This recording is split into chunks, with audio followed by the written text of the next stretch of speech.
Semasa nak masuk Islam, cabaran saya agak besar lah. Saya tak tahu mana mau masuk. Sebab di Malaysia ni walaupun negara Islam, tak ada satu signboard tulis mau belajar Islam datang sini. Mau masuk Islam datang sini. Tak ada. Adakah kamu jumpa di Malaysia? Ada mana-mana? Satu Malaysia? Tak ada. So saya pun tak tahu mana mau masuk. Mula-mula saya kenal Islam kat disko. Tahu disko? Ni semua kaki masjid.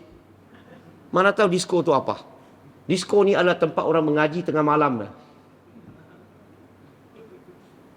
Saya kenal Islam bila saya pergi disko. Saya kenal daripada seorang haji.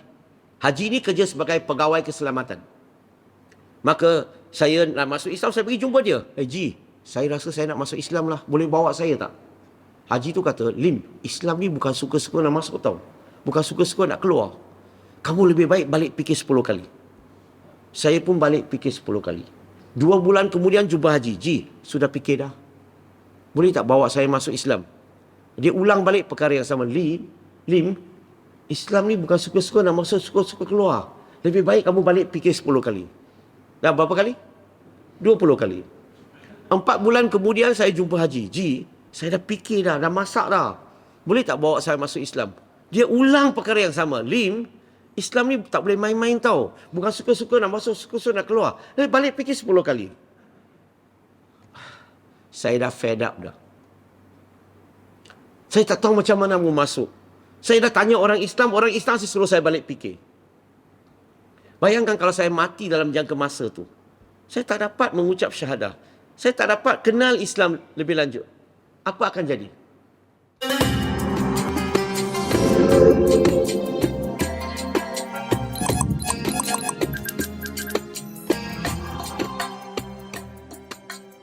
Bismillahirrahmanirrahim. Assalamualaikum warahmatullahi wabarakatuh. Apa khabar kawan? Apa khabar semua? Sihat ke? Saya rasa amat seronok ni dapat datang ke Kedah. Sebenarnya selama 27 tahun memeluk Islam, jarang-jarang datang ke Kedah.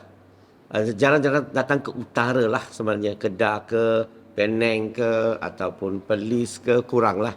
Lebih kepada Kuala Lumpur, Selangor dan sebagainya.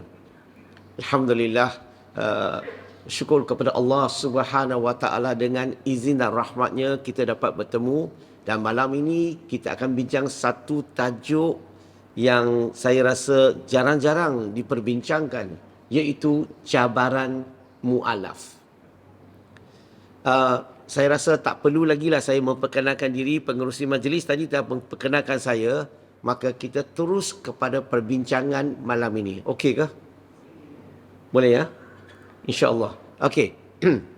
Now, sebelum kita mula bincang tentang isu cabaran mu'alaf itu, mungkin kita ambil tahu sedikit tentang statistik pengislaman di Malaysia. Statistik. Kalau kita lihat di Malaysia sebelum 2016, pengislaman di Malaysia lebih kurang setiap tahun seluruh Malaysia lebih kurang 6,000 pengislaman. Bila masuk 2017, 2018, maka pengislaman tu sudah naik sehingga 8,000 lebih. Sekarang ni setiap tahun lebih 10,000 ke atas. Ramai tak orang masuk Islam di Malaysia? Sangat ramai. Betul? Sangat ramai. Tapi persoalannya adalah, adakah semua yang memeluk Islam ini ada orang follow up dengan dia? Ada orang mengajar dia? Sehingga mereka betul-betul menghayati, betul-betul faham agama Islam. Supaya mereka betul-betul mengamalkan agama Islam. Di Malaysia, kalau kita lihat keadaan di Malaysia, Alhamdulillah, Jabatan Agama, Jabatan Mufti, NGO, ada setengah-setengah masjid surau yang adakan kelas-kelas agama. So, mu'alaf ini ada peluang untuk belajar. Yang saya nak cerita adalah, sebahagian besar terjaga. Tetapi ada sebahagian kecil mungkin dalam 2-30% mu'alaf ini, okey, mereka tak belajar. Mereka kadang-kadang kita terlepas pandang, tak ada orang follow up. Maka kita kena cari orang-orang semua ini, pergi mengajar dia, didik dia. Kalau tidak, kamu mungkin akan dengar berita selepas pernikahannya tak jadi, maka ada kemungkinan mereka akan mohon nak keluar daripada agama Islam. Itulah jadi masalah. Bukan mereka, masalahnya adalah bila masuk, follow up tak ada. Bimbingan tak ada. Aktiviti tak ada. Maka itu jadi masalah bagi orang yang masuk Islam. Okey, saya nak kata yang sebahagian kecil tu. Okey, mari kita bincang tentang perkataan mu'alaf dulu. Muslimin muslimat yang dirahmati Allah, tahu tak apa maksud mu'alaf? Kefahaman orang sini? Maksudnya? Orang yang baru masuk Islam. Okey, itu boleh? Boleh? Mu'alaf ini sebenarnya dia rujuk kepada hati. Okey? Hati yang sedang berjinak-jinak dengan Islam. Orang yang baru nak berjinak-jinak dengan Islam. Dia ada hati datang nak belajar, nak ambil tahu, nak cuba amalkan. Okey? Hati yang berjinak-jinak dengan Islam. Maka dipanggil mu'alaf. Dia bukan saja orang yang dah masuk Islam dipanggil mu'alaf. Dia termasuk orang yang belum masuk Islam. Sekiranya dia datang dengar kuliah, dia datang belajar, dia cuba amalkan, okey? Dia mengkaji, maka mereka juga masuk dalam kategori mu'alaf. Dan selepas seseorang tu sudah memeluk agama Islam dan dia sudah faham fardu ain, fardu kifayah, telah amalkan fardu ain, fardu kifayah, maka mu'alaf ini sebenarnya kurang sesuai dipanggil mu'alaf. Dia sepatutnya dipanggil mukalaf.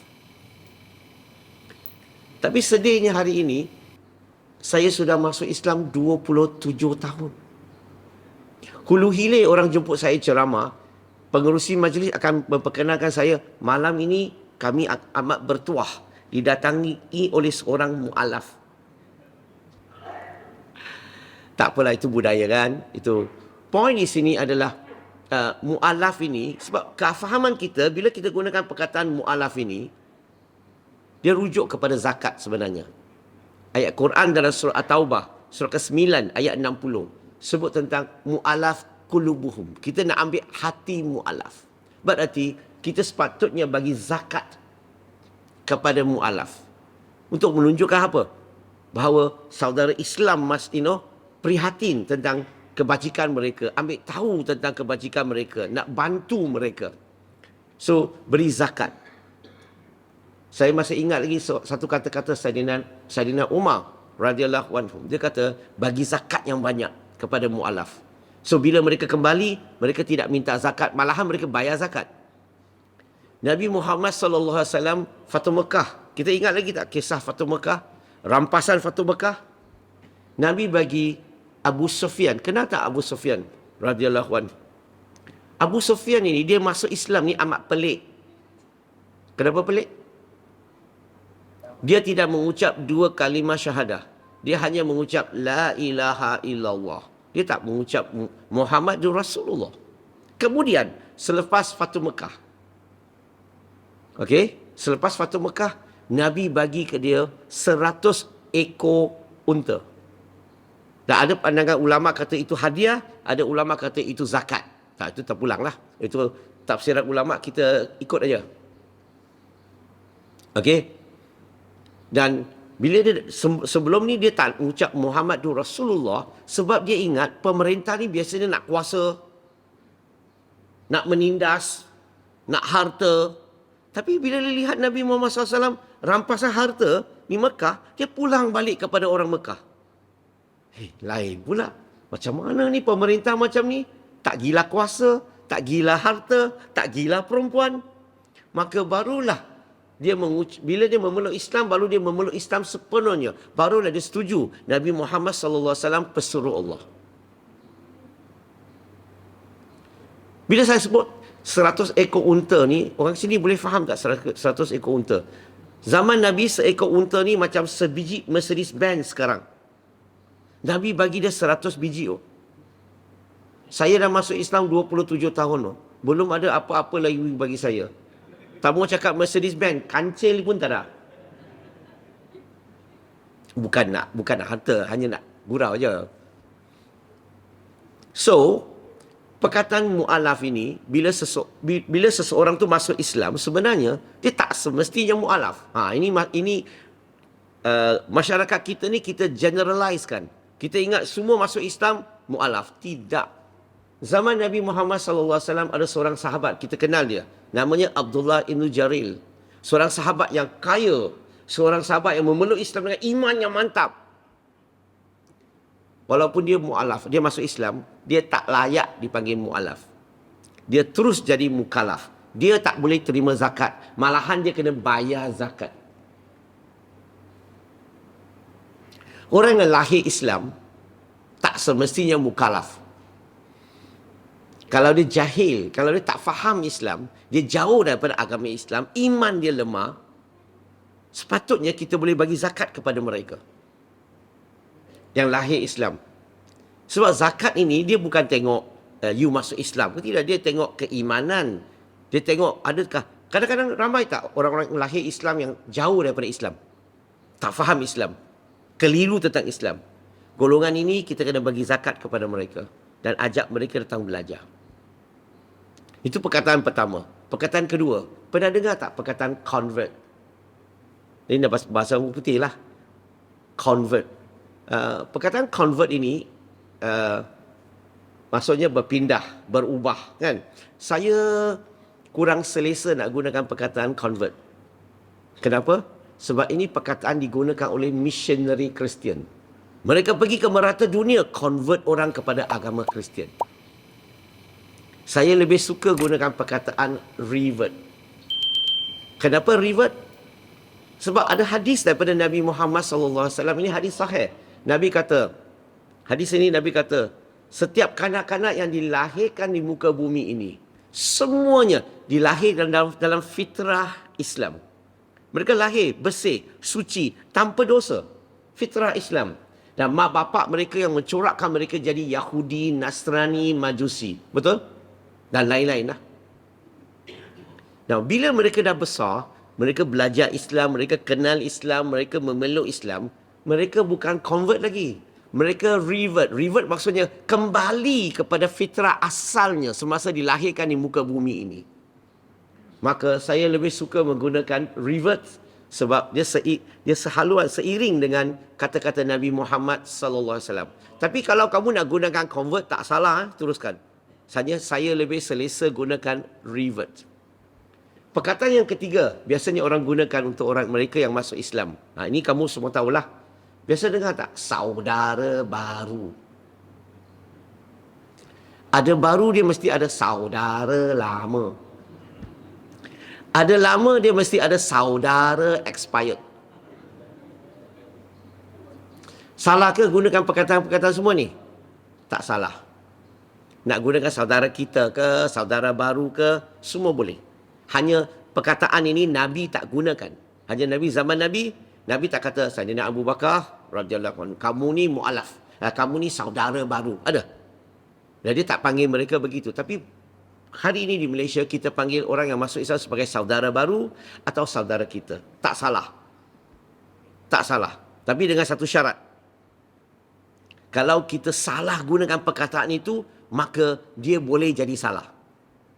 Saya masih ingat lagi beberapa tahun yang lalu, saya dengan seorang sahabat, saya masuk Islam lebih 20 tahun lah masa tu. Sahabat saya pun masuk Islam dekat 6-7 tahun. Dan kami bawa seorang non-Muslim nak pergi daftar masuk Islam. Okey, seorang budak Cina lah. So, sebab sampai ke tempat tu, pegawai tu tanya, ada bawa saksi tak? Kemudian kami kata, kami berdua jadi saksi lah. Dia kata tak boleh. You kan mu'alaf. Mu'alaf tak boleh jadi saksi.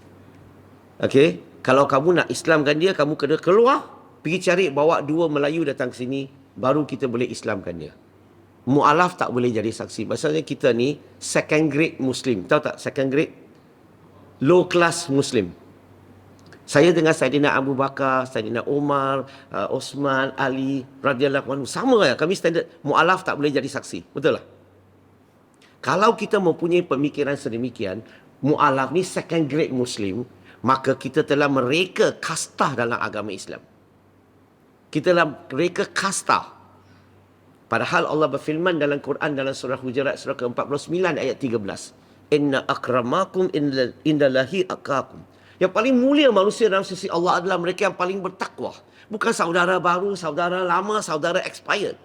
Siapa yang lebih bertakwa belum tahu lagi. Betul tak? Melainkan hanya Allah tahu. So, masuk Islam, bila orang dah beragama Islam, layak tak jadi saksi? Takkan saya pergi mahkamah, saya tak boleh jadi saksi.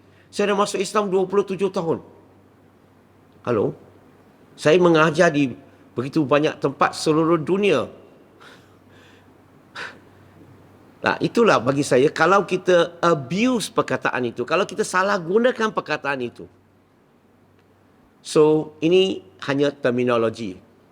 Okey, sekarang ni muslimin muslimat di sini ada pengalaman tak mengajar, mendidik mualaf dalam hidup kita? Siapa ada pengalaman? Angkat tangan. Sini memang tak ada mualaf punya. Semua mukalaf. La ilaha illallah, hebatnya sini. Sebenarnya amat penting. Amat penting kita tahu tajuk ini.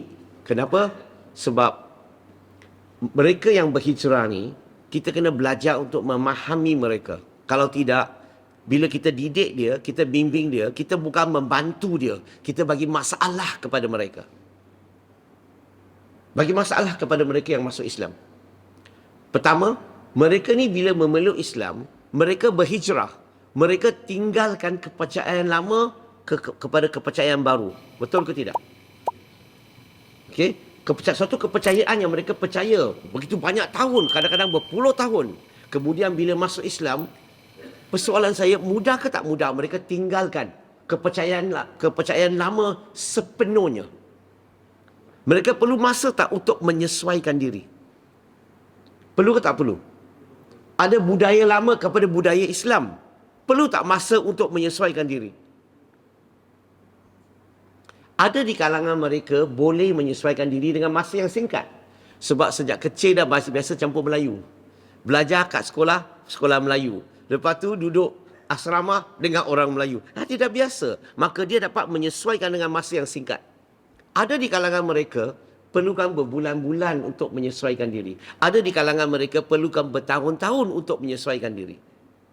Poin saya di sini, tugas kita ni bimbing. Tugas kita ni bukan bagi tekanan, bukan paksa dia. Slowly. Sebab nak berhijrah ni makan masa. Agama Islam bukan agama transformer. Tahu tak transformer? Dia kereta tiba-tiba jadi satu. So, dia perlukan masa untuk menyesuaikan diri. Kalau tak percaya, saya bagi contoh. Kalau saya ajak muslimin muslimat di sini, jom selepas solat Isyak nanti kita pergi jogging 20 km. Rasa-rasa esok esok solat subuh, percaya kata saya ramai tak boleh bangun. Sebab muscle dia, kaki punya muscle, badan punya muscle akan jadi sakit kan, betul tak? Kadang-kadang, kenapa? Sebab badan kita tak belum menyesuaikan diri. Kita perlu tak masa untuk menyesuaikan diri? Itu poin saya. Kalau orang di sini tak pernah makan vitamin, atau tak pernah makan herba, atau tak pernah makan herba Melayu contohnya. Kalau tiba-tiba kita makan sekarang, kadang-kadang kita punya badan akan melalui satu proses dipanggil healing crisis. Tiba-tiba kita boleh panas, kita boleh demam, kita boleh badan tak selesa sebab badan kita ni sebelum ni kurang vitamin. Tiba-tiba kita masukkan vitamin, masukkan herba, badan kita terkejut lah. Maka dia perlukan masa untuk menyesuaikan diri. Itu poin saya. Yang kedua, mu'alaf ini, mereka ni, bila mereka masuk Islam, iman mereka macam bayi yang baru dilahirkan di muka bumi ini. Kenapa saya kata begitu? Sebab bila dia memeluk agama Islam, dia hanya mengucap 2 kalimah syahadah. Kadang-kadang pun tak berapa faham. Mereka belum solat lagi, belum puasa lagi, belum zakat lagi, belum haji lagi. Rukun Islam, rukun iman kadang-kadang pun tak berapa faham. Tak mau cakap belajar ulumul Quran, ulumul hadis, sirah, fiqh, akidah, usul, semua belum belajar lagi. Iman mereka macam bayi tak? So bila kita didik orang yang masuk Islam ini, kita kena faham walaupun dia usia tua, tapi imannya macam bayi. Macam mana kita nak didik dia? Contoh, kalau kita solat 5 waktu sehari, dia solat 2 waktu sehari, apa kita cakap dengan dia? Kamu tinggalkan solat 3 waktu? Ini dosa besar ni. Saya rasa payah kamu nak masuk syurga. Cakap dengan mu'alaf macam tu. Halo? Ataupun kita bagi dia hadis dalam hadis Ibn Majah. Hadis ini sebut tentang, maksudnya hadis ini Nabi kata, sesiapa yang sengaja tinggalkan solatnya, seolah-olah hilanglah segala harta bendanya, matilah segala matilah segala semua ahli keluarganya dan hilanglah segala harta bendanya. Maksud lebih kurang begitu. Cakap begitu kepada mu'alaf. Sahih Muslim. Sahih Muslim, perbezaan antara kita orang Islam dan orang kafir adalah bergantung kepada solatnya. Kalau kamu tinggalkan solat begitu banyak kali, kamu tak beza dengan orang kafir.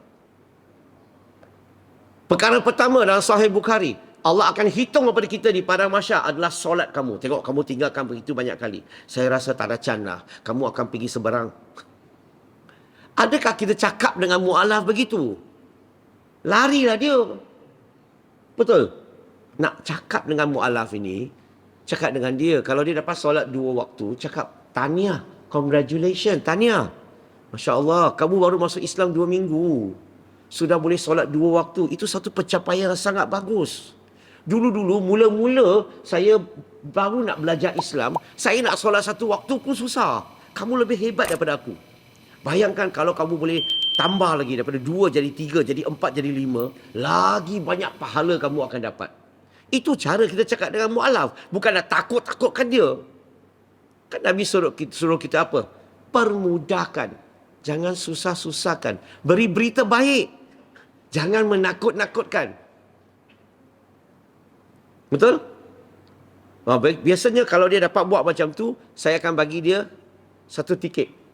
Sekarang ni kita ada penceramah khas datang daripada luar negara. Saya bagi 1 tiket ni. Tiket ni RM500 ni. Khas untuk kamu supaya pergi dengar ceramah daripada siapa-siapalah. Ataupun dapat ikuti kursus latihan. Ni bagi tiket kamu. Ini tiket ni mungkin RM1,000. Bagi motivasi.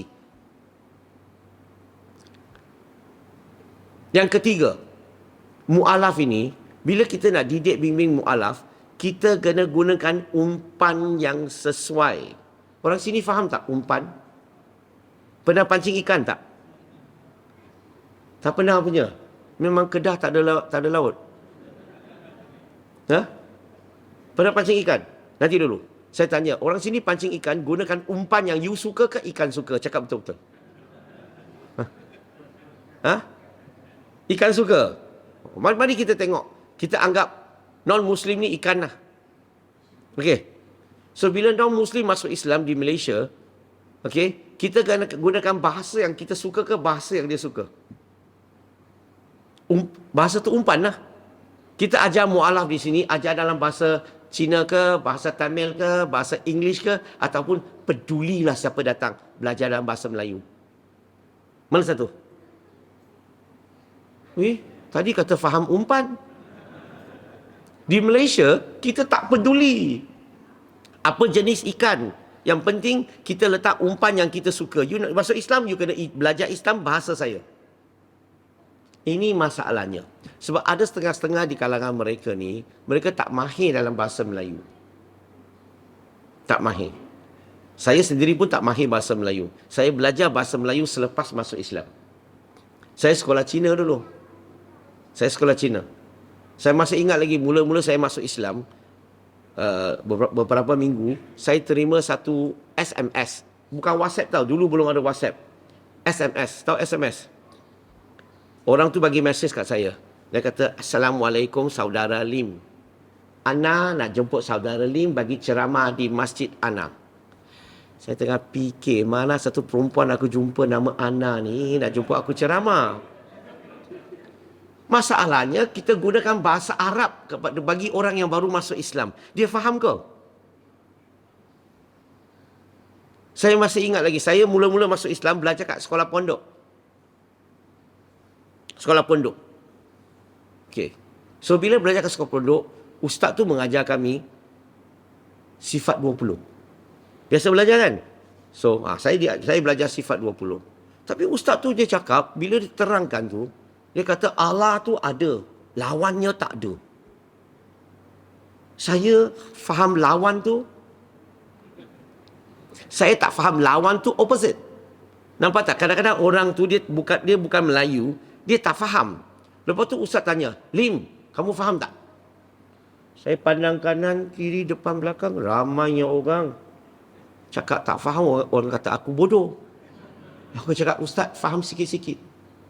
Tiba-tiba ustaz tu kata, cuba terangkan. Mati aku.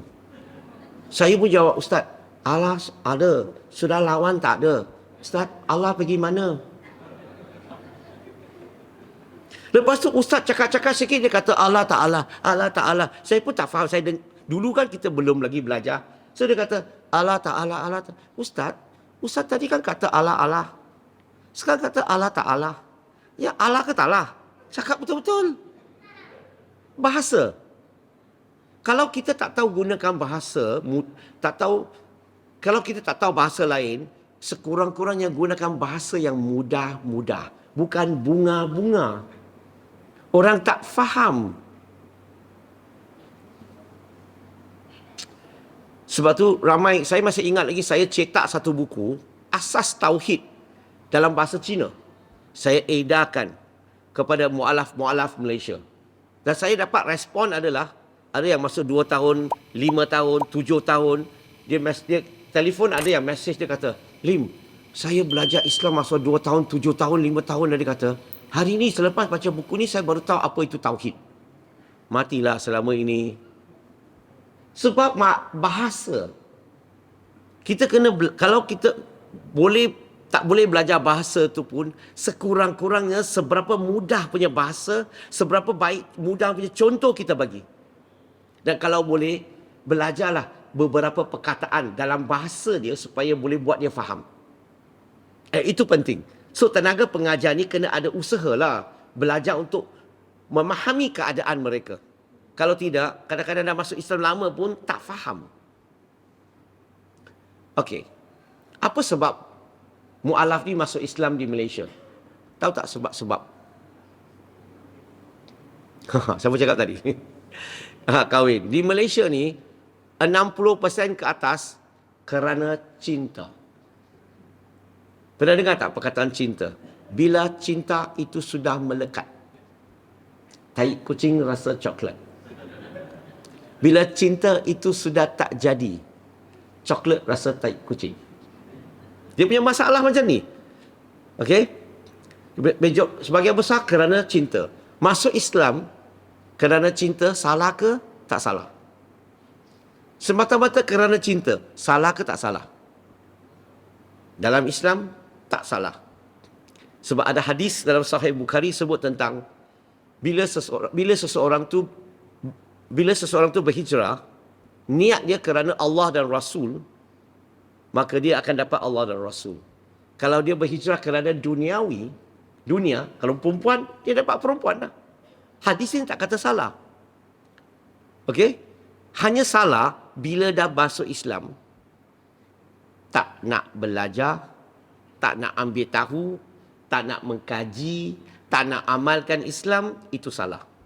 Yang salah lagi adalah pasangan yang bawa dia masuk Islam ni, tak bawa dia, teman dia pergi kelas.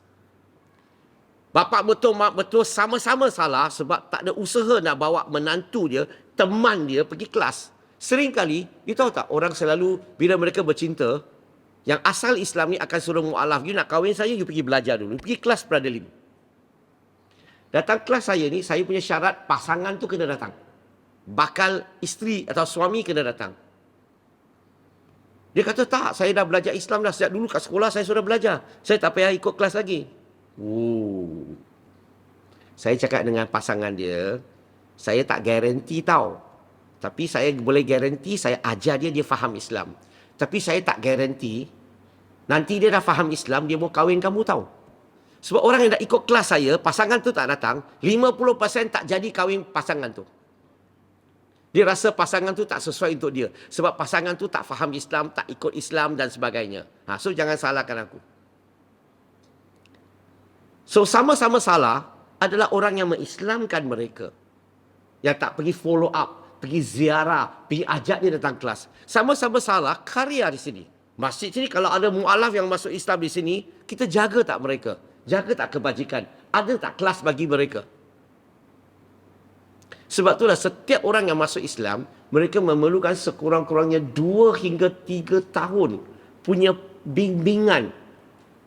Ajak dia keluar minum, ajak dia pergi kelas, kadang-kadang pergi cuti ke, tak kisah. Tapi dia perlukan orang guide, practical guide. Dengan cara macam ni, barulah mereka dapat memahami agama Islam secara praktikal. Orang yang masuk Islam di Malaysia, kerana kahwin kita dah tahulah kan. Kadang-kadang kerana akhlak orang Islam. Ramai orang tertarik kepada agama Islam kerana akhlak orang Islam yang cantik. Ada orang masuk Islam disebabkan ada isu berlaku di dunia. Macam September 11. Selepas September 11 berlaku, berapa ramai orang pergi beli Quran, baca Quran. Berapa ramai orang masuk Islam kerana apa? Bila mereka, kalau tak ada isu itu berlaku, mereka pun tak ada fikir pun nak baca Quran. Ada orang masuk Islam, ini sebab-sebab yang biasalah. Yang muslimin muslimat di sini pergi menyampaikan dakwah, dia tertarik kepada Islam. Ini sebab yang biasa. Mari kita bincang sedikit sebab yang luar biasa. Ada orang masuk Islam sebab dia hutang along. Bila dia masuk Islam, biasanya Baitul Mal akan langsaikan mereka punya hutang tu. Tapi bukan terlalu banyak lah. Tapi ingat tau, kalau nak langsai hutang dia, you kena tahu macam mana nak buat. Bukan cakap you nak langsai. Kenapa? Sebab kadang-kadang mu'alaf itu, dia ada hutang 3 along. Dia cakap dengan you 1 along. Biar you selesai 1 dulu. Nanti dia bawa yang kedua. Nanti dia bawa yang ketiga. Tak boleh lah. Dan kalau nak pergi jumpa along, nak langsaikan hutangnya, kamu kena hantar wakil yang tahu apa mau cakap. Sebab bila kita nak langsai dia, kita nak potong, kita nak dia buang itu bunga tu. Kita hanya bayar pokok kalau dia setuju. Kalau tak setuju, tak apa. Tak payah bayar. Biasanya dia nak ambil balik duit kan. Janji bayar pokok pun dia ambil. So kita ada tak orang yang tahu bercakap? Ada orang masuk Islam, ada orang masuk Islam kerana dia dapatkan kedudukan bumi putera. Saya dah 27 tahun, apa tera pun tak ada. Tetap Cina. Tetap bukan bumi apa pun tak ada. Saya bukan masuk Islam kerana itu. Ada orang masuk Islam sebab nak permudahkan dapat dokumentasi, dapatkan visa untuk belajar, duduk di Malaysia, kerja di Malaysia. Ada orang masuk Islam, ini penting, kerana nak ceraikan isterinya. Sebab tak nak bagi harta kepada isterinya, dia masuk Islam. Maka dia masuk Islam, harta dia tak boleh pindah kepada isteri yang bukan Islam. Dia ada cerai, tak boleh pindah. Contoh. So ada yang niat begitu. Bagi saya, apa-apa niat orang masuk Islam, kerja kita bukan mempersoalkan mereka. Jangan. Macam saya lah, saya masuk Islam. Saya dah 27 tahun orang nampak saya. Pak Lim, apa saja masuk Islam?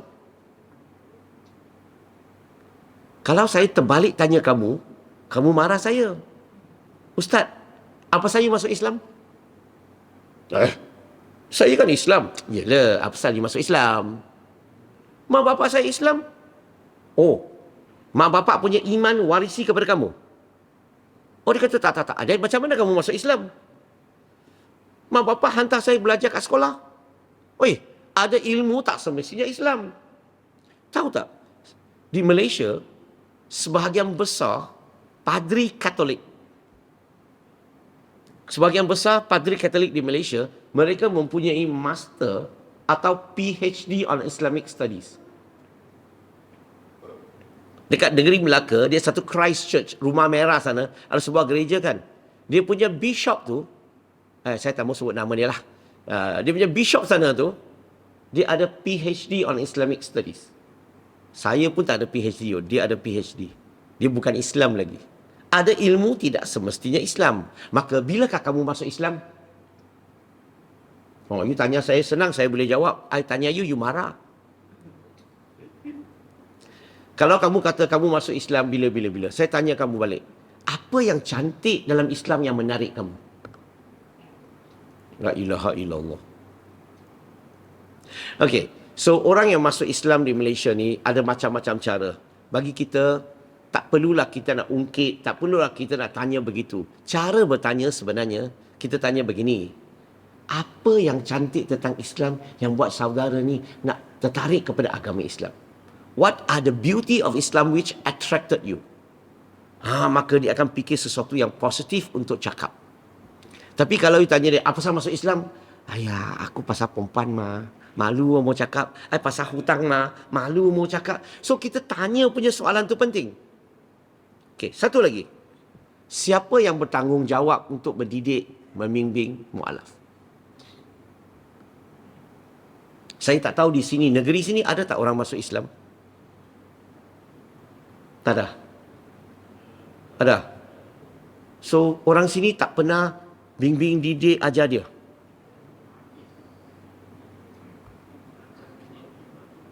Berkim lah. Oh, kita cuci tangan lah. Okay. Now, sebenarnya semua orang Islam yang ada kesedaran, sepatutnya kita kena hulurkan tangan untuk membantu Perkim, bantu Jabatan Agama, bantu Jabatan Mufti, bantu NGO. Kita bagi bantuan apa saja supaya kita terlibat dalam mendidik, membimbing mu'alaf. Saya percaya ramai di sini boleh mengaji Quran dengan cantik kan, sebab Melayu ni mengaji Quran memang world class. Setiap kali pertandingan dunia boleh dapat nombor 1 di dunia. Betul tak? Saya tak pernah dengar Cina boleh baca macam tu. Cina memang dia pelat mah. Betul? Dia tak percaya. Cakap Melayu pandai pun you tak suka. Tak, memang betul. Ini reality. Dia memang boleh baca dengan sangat-sangat hebat. So boys, at least kamu boleh ada mu'alaf masuk Islam, kamu tawarkan dirilah. Blim, ada mu'alaf bagi saya. Kalau duduk di sini, saya boleh jumpa dia, bawa dia ke rumah saya mengajar dia mengaji. Boleh. Ada yang pandai tajwid, ajar dia tajwid. Ada yang pandai fardu ain, ajar dia fardu ain. Ada yang pandai boleh bawa dia pergi teman dia, pergi kelas, pergi kursus dan sebagainya. Kita nak dia belajar. Kalau seberapa yang boleh, bagi dia kenal seberapa ramai ustaz, seberapa ramai ulama, seberapa ramai ustazah, bagi dia kenal. Supaya apa? Selain daripada tanya kita, lebih baik dia boleh tanya pakar-pakar. Ilmu dia akan meningkat. Betul tak? Di tempat saya, kelas fardu ain, mu'alaf ni memang sangat ramai datang lah. Okey. Dan habis belajar dengan saya akan daftar mereka belajar diploma pengajian Islam. Habis diploma, saya akan daftar mereka belajar advanced diploma. Selepas itu, tengok dah, selepas 2-3 tahun, mereka dah kefahaman Islam yang begitu baik sekali. Dan mereka tahu disiplin dah. Maka, senang kan? Masa tu kita boleh lepaskan tangan dah. Dia boleh terus buat kajian belajar. Kita bimbing mu'alaf baru. Okey, itu sedikit yang kita perlu tahu. Sekarang ni cabaran. Cabaran yang dihadapi oleh mu'alaf di Malaysia. Saya kata bukan semua, sebahagian tu. Cabaran ni boleh pecah kepada 3 peringkat sebelum Islam. Sebelum masuk Islam, semasa masuk Islam, selepas masuk Islam. Dia pecah kepada 3 peringkat. Sebelum masuk Islam, tahu tak apa gangguan, apa cabaran mu'alaf semua ni? Bila mereka dah kaji, mereka dapat tahu Islam tu benar, Islam tu cantik, mereka nak masuk Islam. Gangguan mereka adalah gangguan psikologi. Kalau saya masuk, mak bapak macam mana? Kalau saya masuk, majikan macam mana? Kalau saya masuk, orang Melayu boleh terima tak saya mata sepet, rambut lurus? Saya cakap Melayu pun tak pandai. So, bila saya masuk, boleh tak saya puasa? Wah, 14 jam tak ada makan, tak ada minum. Bila saya masuk, bolehkah saya pakai hijab, pakai tudung? Budaya di sini tersambung. Kalau saya masuk, bolehkah saya solat 5 waktu sehari hari? Hari-hari ini seorang mualaf mesej. Dia belum masuk tau. Dia kata, saya tak tahu, saya rasa saya tak boleh ikutlah 5 waktu satu hari. Nampak? So apa kita buat? Nah, itu gangguan psikologi. So macam mana kita nak terangkan kepada mereka supaya ini bukan jadi satu tekanan, bukan jadi satu beban bagi mereka. Macam mana? Yang kita perlu cakap adalah sahabat. Bila kamu memeluk agama Islam, okay, kamu macam bayi yang baru dilahirkan di muka bumi ini.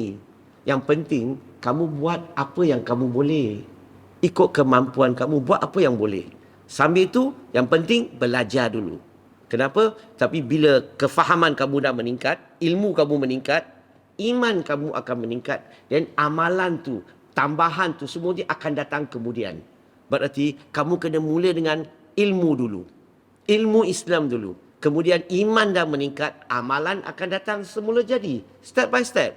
So, jangan risau. Islam bukan agama transformer. Islam ni kamu berubah sedikit-sedikit. Kamu belajar sedikit-sedikit. Dia bukan tiba-tiba. Sebab itulah orang yang bimbing mu'alaf ni, jangan bagi tekanan terlalu besar. Kita punya masalah di Malaysia adalah, bila orang masuk Islam, bukan saja masuk Islam, orang lahir Islam pun, kita ajar Islam yang saya rasa terbalik. Tahu tak terbalik? Ajar Islam mula dengan apa dulu? Halo? Mengajar Islam mula dengan apa? Kita di Malaysia, mengajar Islam ni suka bincang hukum hakam. Betul? Bila Allah turunkan wahyu kepada Nabi, mula-mula turun kat mana? Kat Mekah. Mekah berapa tahun? 13 tahun. Kemudian Quran turun di Madinah. Berapa tahun? 10 tahun. Ada 2 peringkat. Mula-mula 13 tahun, ayat-ayat yang diturunkan berbentuk apa? Yang akidah ke fiqh? Yang akidah. Apa tu akidah? Dalam bahasa biasa. Kalau saya bina satu bangunan, okay, hotel 30 tingkat. Bina dinding dulu ke ceiling dulu? Halo? Dinding ke ceiling? Bina tiang dulu betul? Asas dulu betul? Pernah tengok tak bangunan tinggi, tiang belum siap bina, dia suruh naik dinding, naik ceiling? Ada? Ada ke tak ada? Tak ada. Nah, inilah masalah kita hari ini. Allah makan masa 13 tahun hanya bina tiang saja. Berapa tahun kamu bina tiang kamu? 13 tahun. Semasa 13 tahun di Mekah, ramai sahabat masuk Islam. Tapi pada masa yang sama, ramai di kalangan mereka minum arak khamar. Allah haramkan tak? Allah tak haramkan. Nabi haramkan tak? Nabi tak haramkan. Allah Subhanahu Wa Taala hanya mendidik saja. Dan disebut dalam Quran, dalam surah Baqarah surah kedua ayat 219.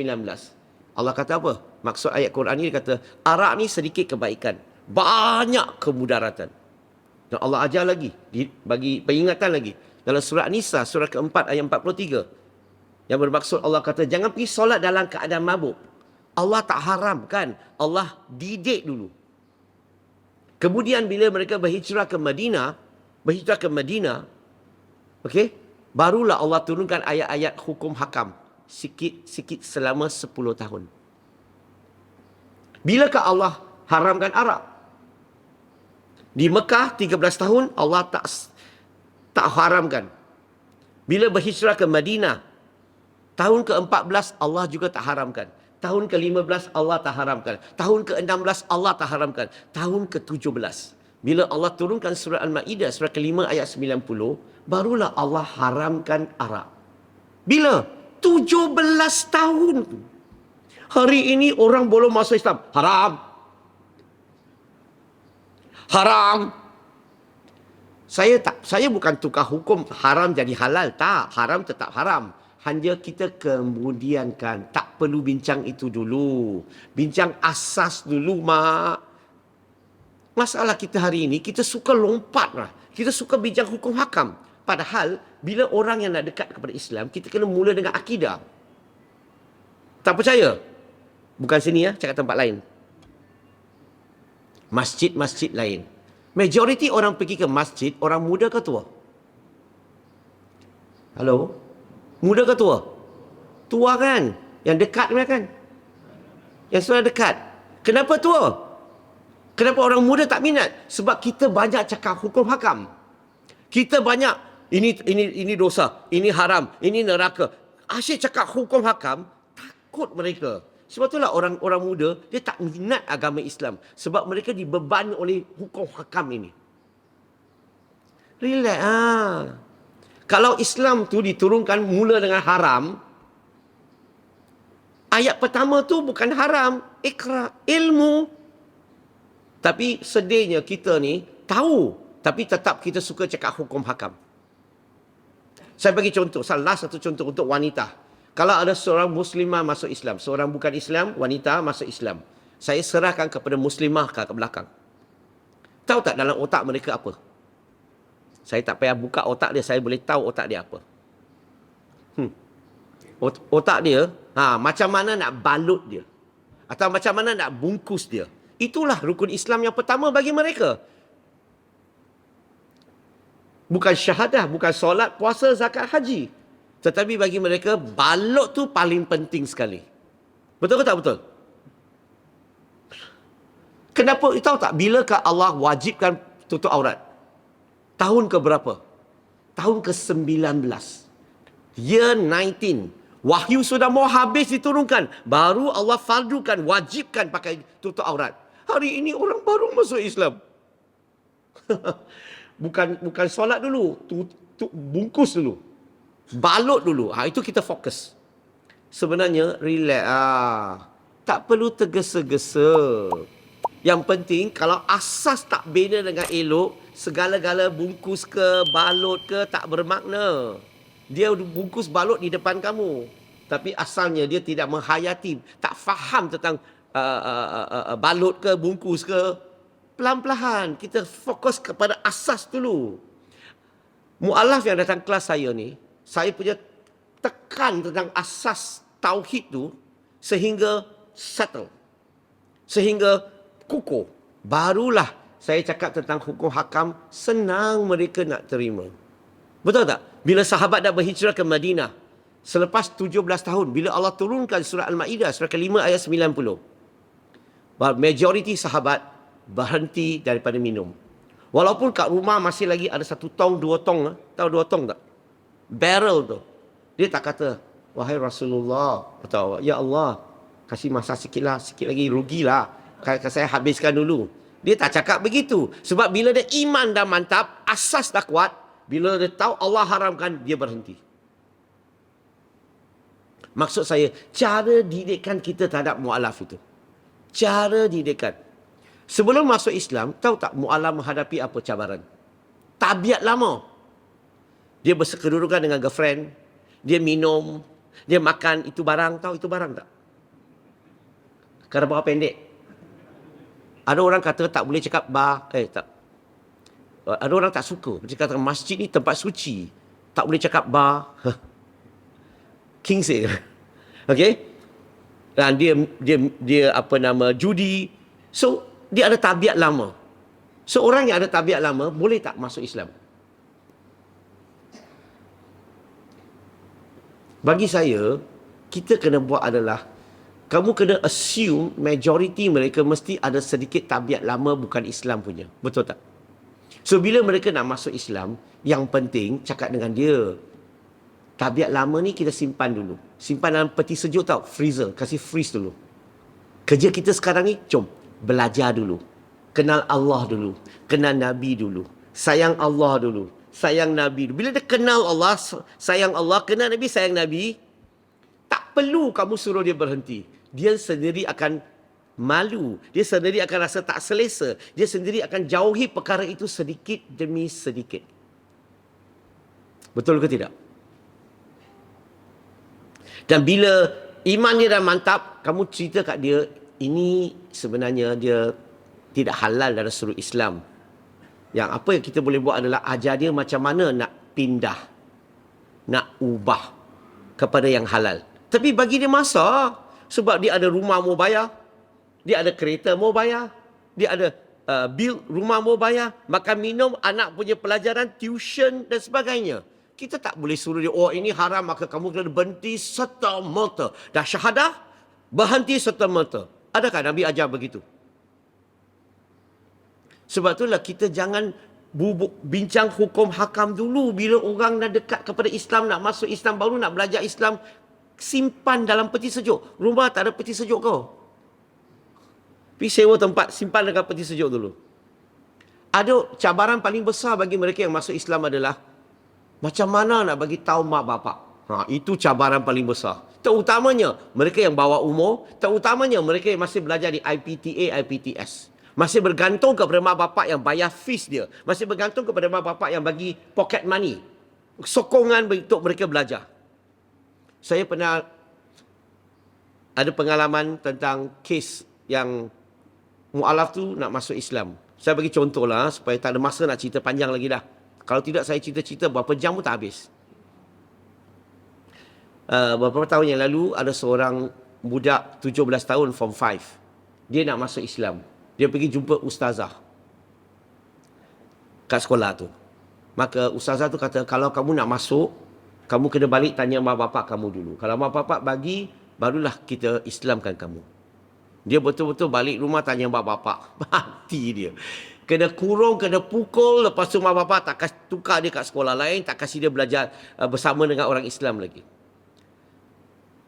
Adakah padri, kalau orang Melayu nak murtad, padri tu kata, lu pergi tanya mak bapak you dulu. Bagi tunggu mak bapak Melayu dulu, pergi tanya. Bolehkah? Adakah dia, kenapa kita suruh mu'alaf buat begitu? Memang tahu mak bapak tidak akan benarkan. Betul tak? So, apa kita buat? Kita sepatutnya, kalau kita cikgu, kita takut nanti orang komplain kita menyampaikan Islam, apa kita buat adalah cakap maaf ya. Macam ni. Boleh tak saya serahkan kamu kepada NGO di luar, maka NGO yang akan hubungi dia, NGO yang akan follow up dia, yang akan ajar dia dan kemudian Islamkan dia dan amal Islam, ajar dia, amalkan Islam secara underground dulu. Tahu tak underground? Secara sembunyi-sembunyi dulu.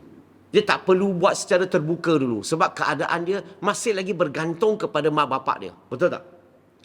Zaman Nabi Muhammad SAW mula-mula mengamalkan Islam di Mekah. Mula-mula 3-4 tahun apa cara mereka amalkan? Secara terbuka ke secara tertutup? Ya, ada yang kata sembunyi-sembunyi kan, secara tertutup. So dalam Islam tak salah bila keadaan yang tidak mengizinkan kita amal secara terbuka, kita buat secara tertutup dulu. Tak perlu kita sebarkan dulu. Tapi masalahnya kita punya masyarakat orang Islam, kita mempunyai satu sejenis penyakit. Tahu penyakit apa? Nama penyakit itu bukan COVID-19. Nama penyakit itu dipanggil penyakit rahsia. Apa maksudnya? Kamu pergi jumpa member ni, Haji, ini rahsia tau. Jangan cakap orang tau. Dia ni dah masuk Islam ni. Kami mengajar dia. Lepas tu Haji pun cakap dengan orang sebelah. Haji, ni rahsia tau. Brother Lim kata rahsia. Lama-lama, satu kampung tahu dia dah masuk Islam.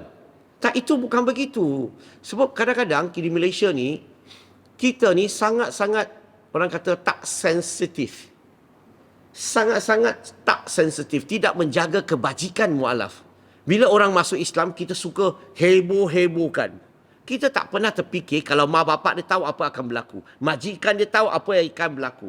Okey? Dan sebagainya. Atau bini dia tahu apa akan berlaku. Kita boleh ambil gambar lagi, share lagi. Saudara-saudari sekalian, tak perlulah kita publikkan bila orang tu masuk Islam.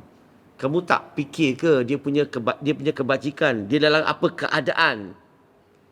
Kadang-kadang saya tengok kerana kita nak dapat populariti, saya Islamkan orang, maka kita tak peduli tentang kebajikan, tentang bahayanya. Kita dedarkan dia dalam social media tentang pengislaman dia. Saya peribadi tak akan buat begitu. Bagi saya tak penting. Saya tak perlu orang tahu saya bawa orang masuk Islam pun. Saya tak perlu tahu. Saya hanya perlu ajar didik Yang saya hanya harap sedikit usaha yang saya sampaikan, semoga Allah terima. Manusia puji tak penting bagi saya. Semasa nak masuk Islam, cabaran saya agak besar lah. Saya tak tahu mana mau masuk. Sebab di Malaysia ni walaupun negara Islam, tak ada satu signboard tulis mau belajar Islam datang sini. Mau masuk Islam datang sini. Tak ada. Adakah kamu jumpa di Malaysia? Ada mana-mana? Satu Malaysia? Tak ada. So saya pun tak tahu mana mau masuk. Mula-mula saya kenal Islam kat disko. Tahu disko? Ni semua kaki masjid. Mana tahu disko tu apa? Disko ni adalah tempat orang mengaji tengah malam dah. Saya kenal Islam bila saya pergi disko. Saya kenal daripada seorang haji. Haji ni kerja sebagai pegawai keselamatan. Maka saya nak masuk Islam, saya pergi jumpa dia. Ji, saya rasa saya nak masuk Islam lah. Boleh bawa saya tak? Haji tu kata, Lim, Islam ni bukan suka-suka nak masuk tau. Bukan suka-suka nak keluar. Kamu lebih baik balik fikir 10 kali. Saya pun balik fikir 10 kali. 2 bulan kemudian jumpa Haji. Ji, sudah fikir dah. Boleh tak bawa saya masuk Islam? Dia ulang balik perkara yang sama. Lim, Islam ni bukan suka-suka nak masuk, suka-suka keluar. Lebih baik kamu balik fikir 10 kali. Dah berapa kali? 20 kali. 4 bulan kemudian saya jumpa Haji. Ji, saya dah fikir dah masak dah. Boleh tak bawa saya masuk Islam? Dia ulang perkara yang sama. Lim, Islam ni tak boleh main-main tau. Bukan suka-suka nak masuk, suka-suka nak keluar. Balik fikir 10 kali. Saya dah fed up dah. Saya tak tahu macam mana mau masuk. Saya dah tanya orang Islam saya suruh saya balik fikir. Bayangkan kalau saya mati dalam jangka masa tu. Saya tak dapat mengucap syahadah. Saya tak dapat kenal Islam lebih lanjut. Apa akan jadi? Masa saya pun doa. Saya pun tak tahu doa Islam macam mana. Doa sendirilah. Style sendiri. Ya Tuhan, kalau kamu benarkan saya masuk Islam, tunjukkanlah jalan. Kalau tak ada, saya balik tidur. Maka tak ada idea. Balik tidur. Sebelum tidur tu dapat idea pula. Ingatkan dapat ilham lah. Idea tu apa? Tekan 103. Apa tu? Tanya operator lah. Saya pun tekan 103, operator. Biasanya you telefon operator, you jangan cakap dulu tau. Operator cakap dulu. Dia cakap. Lalas dia kata, boleh saya bantu? Baru kamu jawab. Betul? Saya tanyalah. Saya nak tahu nak masuk Islam kat negeri ni, tempat mana masuk Islam? Itu operator kata, maaf encik, saya ni Hindu. Aku ingat dapat ilham. Tapi walaupun dia bukan Islam, dia operator kan? Dia tahu tempat jabatan agama kat mana. Dia bagi saya nombor phone jabatan agama. Dia suruh saya cuba hubungi sana. Dan saya hubungi sana, memang itu tempat masuk Islam. Pendekkan cerita, buat appointment esok pagi pukul 8 nak pergi memeluk agama Islam. Kawan-kawan saya pergi disko semua tak ada bangun lagi. Belum bangun mah. Subuh-subuh pun tak ada. Saya kena pergi masuk Islam seorang ni. Tak ada orang teman. Sangat takut tu. Hati saya 50-50. Pagi-pagi sejuk saya boleh berpeluh. Bayangkan. Takut. Pendekkan cerita, sampai ke tempat nak masuk Islam. Jauh nampak ustaz tu. Ustaz tu bagus. Dia senyum. Itu penting. Jangan tunjuk muka pecah rumah. Senyum tu penting. So bila dah dekat, ustaz tu ulurkan tangan. Dia kata, selamat datang. Saya kata, terima kasih. Tetapi berlaku sesuatu yang tidak diingini. Ustaz tu dah salam saya, cukup lah. Dia tak cukup. Dia mau peluk saya. Kita orang Cina ni tak ada budaya lelaki peluk lelaki. Memang tak ada budaya. Itu gay aja berlaku. Dia asyik nak peluk saya elak. Tapi apa boleh buat? Badannya lebih besar. Tapi saya geli. Dia letak muka. Dia kan janggut dia kat muka saya. Tak biasa dengan rambut-rambut panjang ni banyak kan. Geli lah. So saya tak selesa. Bagi saya, orang nak masuk Islam bukan nak main peluk. Tak perlulah orang nak masuk Islam, kita nak main peluk. Tak perlu. Tapi tak apa. Masuk ke dalam. Bila nak mengucap 2 kalimah syahadah. Ustaz tu duduk depan, saya duduk berdepan dengan ustaz tu lah. Dan ada 2 ustaz, 2 sebelah. Jadi saksi. Biasanya pengislaman perlukan 2 saksi. Tapi ustaz tu bila ajak saya baca 2 kalimah syahadah, Dia baca dengan kelajuan 80 km sejam. Rasa-rasa saya boleh mengulangi tak? Boleh ulang balik tak? Seperti apa dia baca? Nak cuba tak? Saya baca Cina punya, you ulang.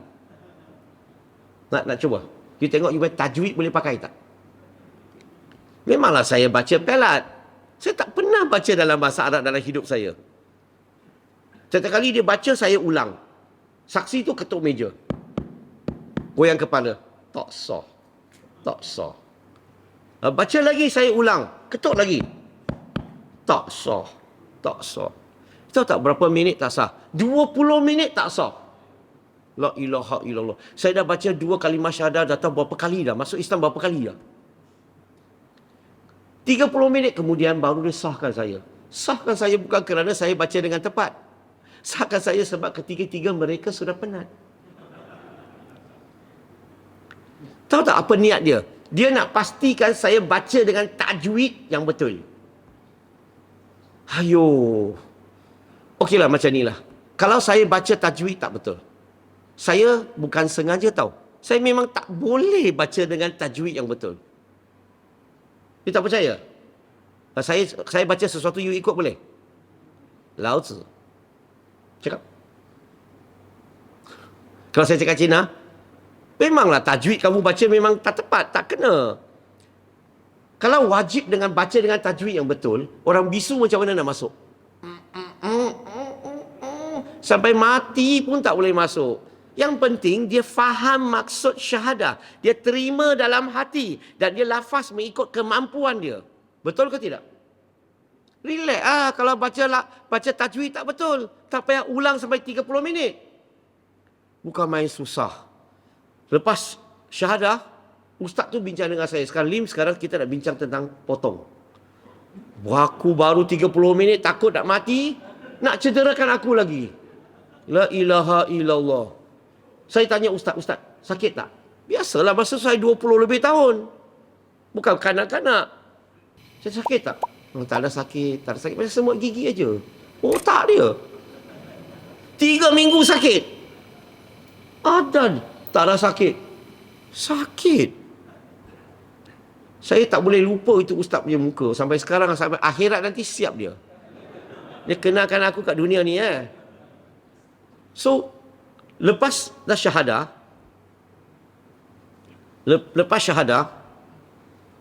lepas tu ustaz cakap dengan saya, Lim, mulai hari ini sekarang kamu dah Islam, kamu tak boleh makan makanan Cina. La ilaha illallah. You kena makan makanan Melayu. Saya pun percaya ustaz, saya ikut. Tapi masalahnya, saya kat rumah, kita tak makan pedas. Bubur, mi sup, steam ikan, itu makanan yang tak pedas. Tapi hari-hari saya kena makan makanan Melayu, bukan tak sedap. Hanya saya tak biasa. Dia semua, betul tak? Kari, sambal, apa lagi? Asam pedas, semua tu. Ayuh. Saya terpaksa makan makanan yang saya tak biasa. Tahu tak apa berlaku? 6 bulan tau. Cherry berry. Ini bahasa orang putih.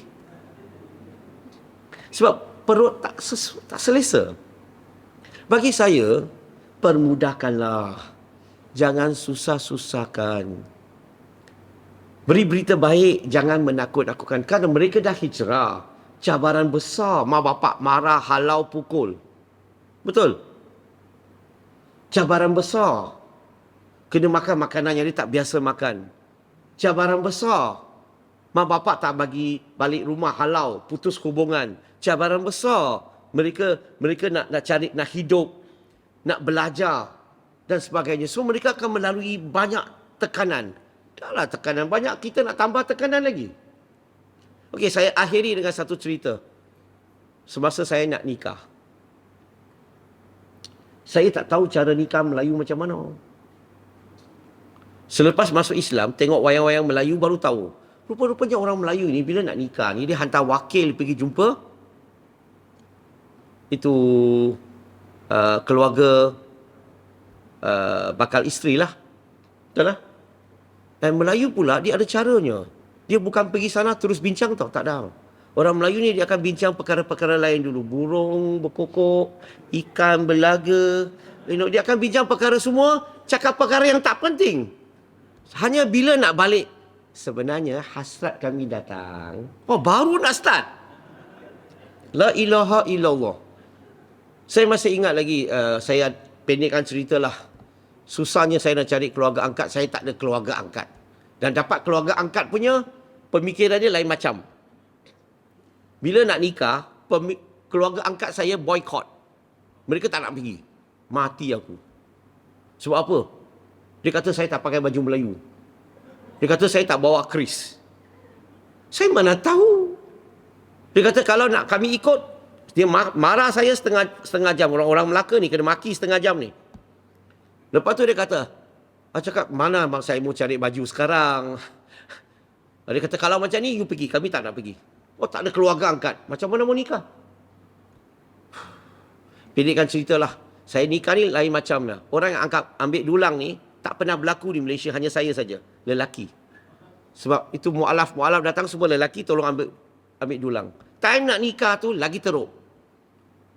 Juru nikah tu minta saya baca khutbah. Astaghfirullahalazim. Saya tak pernah, dia bagi saya teks dalam tulisan Jawi. Saya tak pernah belajar tulisan Jawi.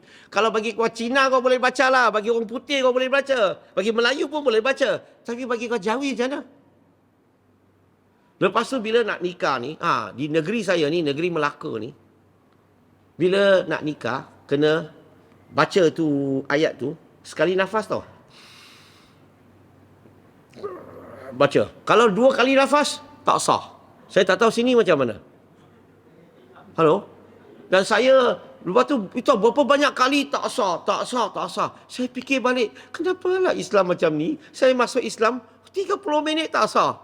Nak nikah, pun tak sah. Mati tak tahu sah ke tak sah. Kenapa kita nak menyusahkan? Kenapa tak permudahkan? Kadang-kadang, inilah cabaran-cabaran peringkat yang akan dilalui oleh sebahagian mu'alaf. Saya tak kata semua ya. Hanya kata sebahagian mu'alaf yang tak ada orang bersama dengan dia, ajar dia, bimbing dia, sehingga dia berumah tangga, sehingga dia dapat selesai tentang pernikahan ini semua.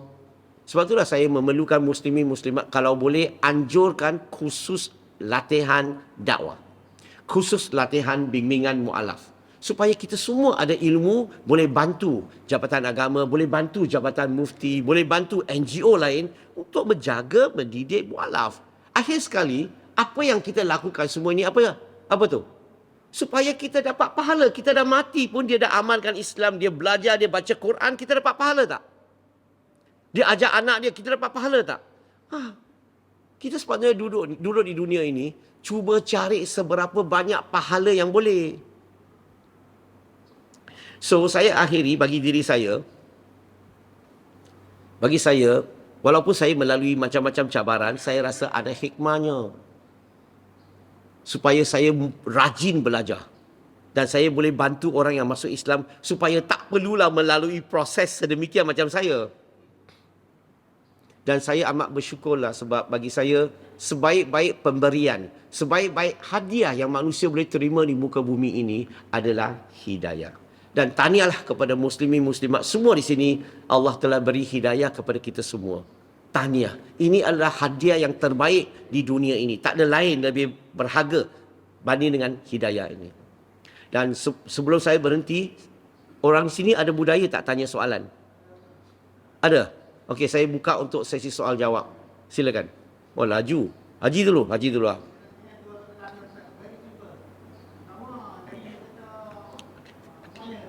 Pakai mic. Orang yang ribet ni kata dari masa atas masa tinggi, dari 6,000 ke sehingga kini nak 10,000 lebih kurang. Awak yang keluar agama Islam tak? Mungkin ada pengalaman. Yang kedua, saya tengok beberapa tokoh yang asalnya dia orang yang non-Muslim, lepas tu bila dia ribet, dia jadi orang yang terhebat. Contoh you boleh tahu, contoh Rizwanti, Abdullah, Rabi dan sebagainya. Mereka ni orang yang paling hebat. Sebelum ni memang zero dia turning point dia jadi lebih hebat, malah lebih hebat daripada orang yang dah asalnya Muslim.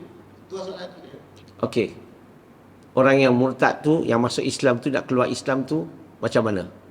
Okey, dia boleh pecah kepada kategori.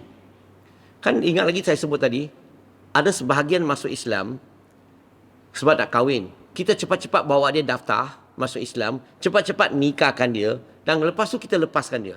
Kita tak ada follow up lagi, tak didik, tak bimbing. Dan golongan ini, dia punya peluang untuk keluar Islam amat tinggi. Sebab apa? Bila cinta itu sudah melekat. Jadi bila cinta itu sudah tak jadi, dia kekal dalam Islam untuk apa? Sebab Islam belum masuk dalam dirinya. Kefahaman Islam belum masuk lagi. Tauhid belum dibina dengan baik lagi. Maka inilah yang akan berlaku. Yang kedua, tercicir. Orang yang masuk, tak ada orang pergi follow up, tak ada orang pergi peduli. Kadang-kadang mereka menghadapi cabaran, kita tak pergi cari jalan untuk bantu mereka. Maka itu yang juga akan rasa kecewa terhadap agama Islam. Yang ketiga, kadang-kadang mereka tanya soalan. Tanya lebih sikit, kena marah. Banyak tanya, iman lemah.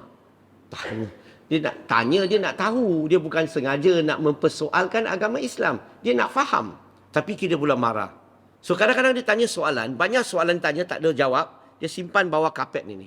Dia simpan. Lama-lama banyak soalan yang tak terjawab. Maka apa jadi? Dia mula mempersoalkan Islam. Barulah orang yang nak keluar daripada Islam. Yang satu lagi adalah kecewa terhadap pasangan dia. Bila dah cerai, tahu tak sebahagian besar mualaf wanita Cina kalau kahwin dengan Melayu, dia punya percentage ni sangat tinggi cerai. Sangat-sangat tinggi.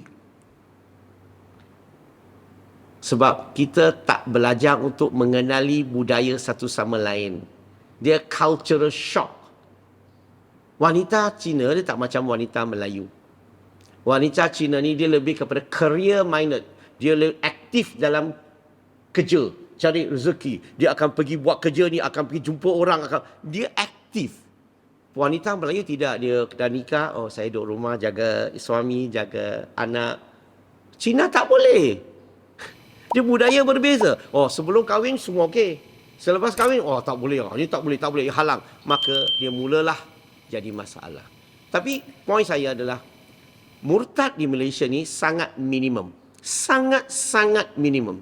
Yang murtad majoritinya langsung tak faham Islam. So bagi saya dia bukan murtad. Dia hanya daftar masuk Islam dan dia nak daftar keluar Islam bukan kerana dia faham Islam, tauhid tu betul, dia nak kembali kepada syirik, tidak. Itu bukan begitu. Artinya murtad di kalangan mu'alaf ni ada, tetapi kebanyakannya bukan kerana faham Islam. So bagi saya dia bukan murtad. So dia punya percentage sangat minimum. Tapi pengislaman terlalu tinggi, sangat tinggi. Tapi kekurangan tenaga pengajar, tenaga yang mendidik, membimbing. Itu poinnya. Okey Ji? Soalan kedua?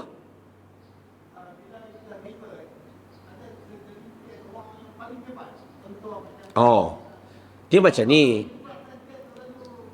Ramai orang masuk Islam. Dia terpulang kepada individu. Sama ada mereka ni berterusan belajar, berterusan mengkaji, okey, dan berterusan untuk berkongsi. Okey, dan ilmu dia akan meningkat. Macam saya cakap tadi, mualaf di tempat saya mereka akan ikut kelas saya tiap-tiap minggu. Lepas tu habis mereka akan belajar diploma. Belajar advance diploma. Maka kita bawa mualaf ni daripada tak ada ilmu tentang Islam sehinggalah sekurang-kurangnya mereka ada advance diploma pengajian Islam. Dan itu sudah cukup bekalan untuk dia bawa dirinya, bawa keluarga dia sebab dia cukup sudah ada ilmu dalam setiap bidang tu. So bukan semua mualaf begitu. Hanya ada segelintir yang belajar mengkaji macam Farid Ravi. Hebat betul kan? Oh, dia punya saya rasa saya sampai mati pun tak boleh baca Quran macam dia. Saya selalu baca, anak saya ketawa. Dia kata, you punya baca memang pelat. Dia kata, okay. Macam Muhammad, siapa nama ni? Muhammad Fitri. Tahu Muhammad Fitri? Muhammad Fitri Abdullah. Oh, dia ni memang hebat. Kita ada lagi siapa? Kita ada Syakirin, kenal? Sangat hebat. So, kita ada ramai mu'alaf yang sangat-sangat hebat. Tapi, berapa ramai? Masuk tiap-tiap tahun 10,000. Yang lain-lain tu pergi mana? Nah, itu dia jadi Muslim yang baik. Sebab itulah kerja kita kena upgrade. Sekarang ni saya bukan nak upgrade orang mu'alaf. Saya nak upgrade orang lahir Islam supaya macam tu juga. Supaya agama kita bukan kita amalkan Islam bukan berdasarkan agama lain. Macam agama lain. Mereka serahkan semua agama kepada padri lah, kepada sami lah, kepada apa-apa tanya dia. Sepatutnya kita belajar sendiri. Kita sendiri boleh faham. Apa itu ulumul Quran, ulumul hadis, apa itu sirah, apa itu fiqh, apa itu akidah, apa itu usul. Kita belajar, kita kaji. So, itulah. Harap jawab soalan tadi, Ji. Okey, sahabat, soalan seterusnya. Ya, saya. Oh, Ya, Haji. okey Haji, silakan. Saya ada satu soalan. Di dalam keluarga saya, kami belajar sekolah Cina daripada kecil sampai luar sana. Dan kami punya anak-anak lah, banyak kawan-kawan yang berbangsa Cina dan bukan beragama Islam. Bagi saya satu keadaan yang sedih lah. Esok ni kita takkan bertemu lagi kalau dia buat hasil di dalam Islam. Jadi saya ingin bertanya dan ingin mendapat satu idea lah. Macam mana kita nak approach budak-budak ni? Okey. Setiap kali kalau anak saya balik, mereka akan berhimpun di hari raya dan mereka nak buat mereka ni macam anak-anak kat saya lah. Dia macam mana saya nak buat? Kalau nak sebut, saya pun istilah pun saya tak mesti nak sebut dalam bahasa Cina. Saya hanya asasnya. Okey. Macam mana kita nak approach yang kawan-kawan kita yang belajar kat sekolah Cina? Dia sebenarnya ada caranya tapi perlukan masa panjang mah. Haji. Ada tulisan ke ataupun buku? Tulisan you nak faham susah. Dia tulis, saya biasa tulis secara akademik. Saya cakap lebih senang you nak faham. Dia macam ni, Ji. Kalau boleh kita anjurkan khusus. Ajak orang Kedah, yang Al-Ustaz, kita buat khusus latihan tapi tak boleh buat kat masjid. Dia kena buat dekat dewan yang ada kerusi duduk, ada aircon, ada whiteboard. Maka kita belajar. Saya akan tunjukkan cara-cara. Saya terangkan tak cukup. Ji, saya boleh terangkan macam mana mau cakap. Tapi percaya kata saya, you tak boleh ulang balik apa saya cakap. Apa yang saya akan buat adalah bila saya ajar, saya akan bagi masa kamu hafal. Ikut sebiji saya cakap. Hafal sampai sangkut. So bila dah sangkut, bila kamu jumpa non-Muslim, kamu sudah boleh cakap. Tak ada pilihan lain. Suruh kamu design sendiri tak jalan. Suruh kamu design sendiri, kamu cakap berterabur, tak teratur, kelang kabut, orang tak boleh faham. Sebab itulah cara paling dekat, senang adalah hafal skrip. Ada cara, Ji, tapi saya tak ada masa yang saya boleh buat keterangan ini sebab makan masa. Okey? Kalau boleh kita anjurkan satu program khas untuk latihan dakwah. Okey? Sekurang-kurangnya 2 hari lah. Itu fasa pertama. Kemudian kita buat fasa kedua, ketiga, keempat, kelima, ke-10. So kita belajar sehingga kita mahir dalam dakwah. Semua perkara yang kita nak tahu, kita boleh jadi mahir. Kalau kita belajar. Ya, silakan. Boleh tak konsep, saya tahu potensial Ayasofya Center, saya tahu tu. Buku kita, saya pasti seperti kena minta Indonesia punya. Bagi dia mic boleh tak? Boleh tak? Konsep debate buat kat sini. Konsep- Macam yang Konsep apa? debate macam Debate, okey. Steven, Don Tan buat. Kat sini boleh buat. Sebab mereka kan ni, mereka boleh tarik Muslim ramai. Bukan Muslim saja, para mu'alaf yang boleh tarik. Boleh tak konsep tu bawa ke sini? Boleh. Boleh. Steven, Bol- Don Tan, Boleh, saya kenal mereka. You kena faham di Indonesia dengan Malaysia tak sama keadaan. Di Malaysia ni, kenapa you tak dengar saya cakap dalam social media? Sebab di Malaysia tak boleh. Dia akan jadi masalah. Tapi sana lebih terbuka. Saya tahu, Lebih ramai masuk Islam. Sebabkan Steven, sahabat, Felix Yu, saya tiap-tiap bulan di Indonesia. Saya yang pergi melatih kumpulan pendakwa di Indonesia. Minggu depan saya akan berada di Makassar. Saya akan melatih orang pendakwa di situ di sebelah timur Indonesia, melatih pendakwa-pendakwa di situ selama 12 hari. Poin saya di sini, dia kena faham. Bro, kenal tak yang orang ni? Tak kenal. Doktor yang orang ni. Tak kenal. Tapi Don Litan saya kenal. Muka kita sudah. Poin saya di sini adalah yang you nak dengar apa yang you nak belajar apa yang mereka cakap betul. Saya boleh ajar. Tetapi secara tertutup, tak boleh rakam, tak boleh buat live, tak boleh share. Kamu belajar dalam tertutup, semua saya boleh cakap. Tetapi secara terbuka tak boleh. Di Malaysia tak boleh. Kenapa? Sebab nanti mereka komplain banyak tempat yang saya tak boleh bagi ceramah lagi. So, kita kena faham keadaan situasi di Malaysia ni, kita berbilang kaum, bermacam-macam agama, kita juga kena belajar sensitivity. Seberapa yang boleh elak daripada menyumbang kepada huru-hara dalam masyarakat kita. Sahabat, spelling sana apa? Indonesia. Spelling kita apa? Malaysia. Kita ada sultan tau. Kita ada agung tau. Mereka ada sultan, ada agung. Kita setiap negeri undang-undang berbeza. Agama contohnya. Tapi dekat sana lain. Dekat sana orang Islam boleh keluar Islam. Malaysia tak boleh keluar. Kenapa kamu tak cakap, kenapa sana boleh, sini tak boleh? Kita kena faham keadaan berbeza, budaya berbeza. Kita kena adjust budaya itu. Adjust pendekatan tu menyesuaikan keadaan itu. Kita tak boleh kata, di barat semua boleh, kenapa Malaysia tak boleh? Tak boleh lah. Itu barat, ini Malaysia. Malaysia ada undang-undangnya, ada caranya. Maka kita kena hormati undang-undang yang ada.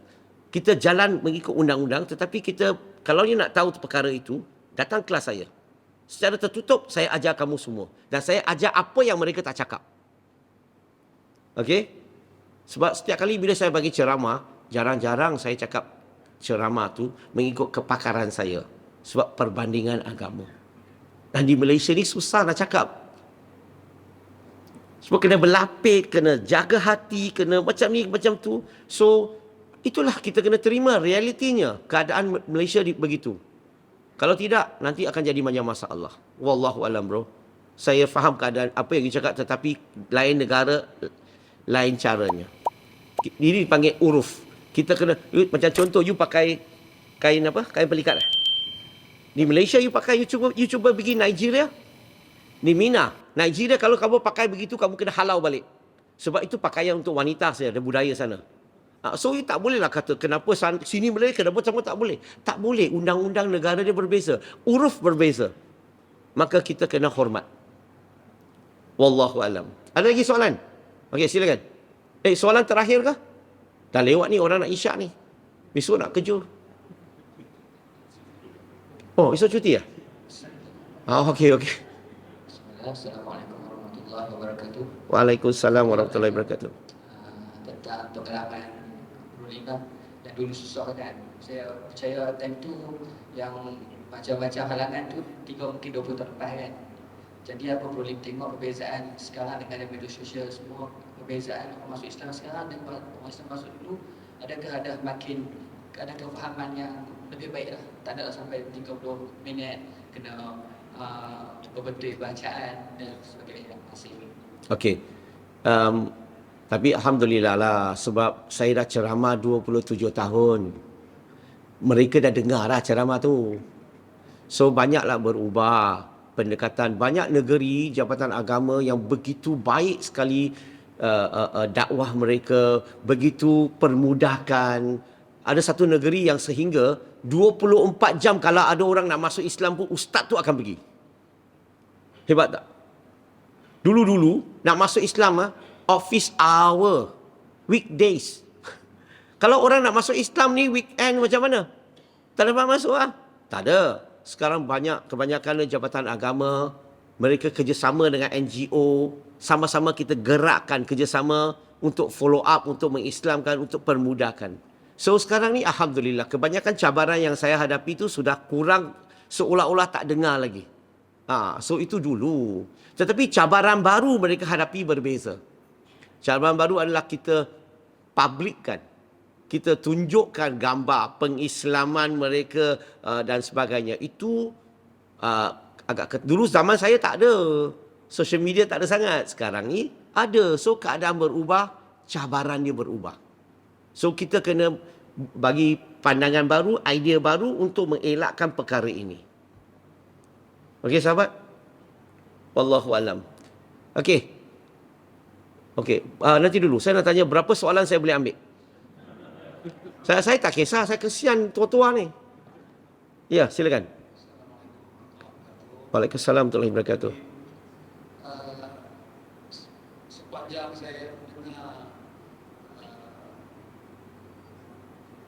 ceramah begini, kesimpulan yang saya dapat ialah masyarakat Melayu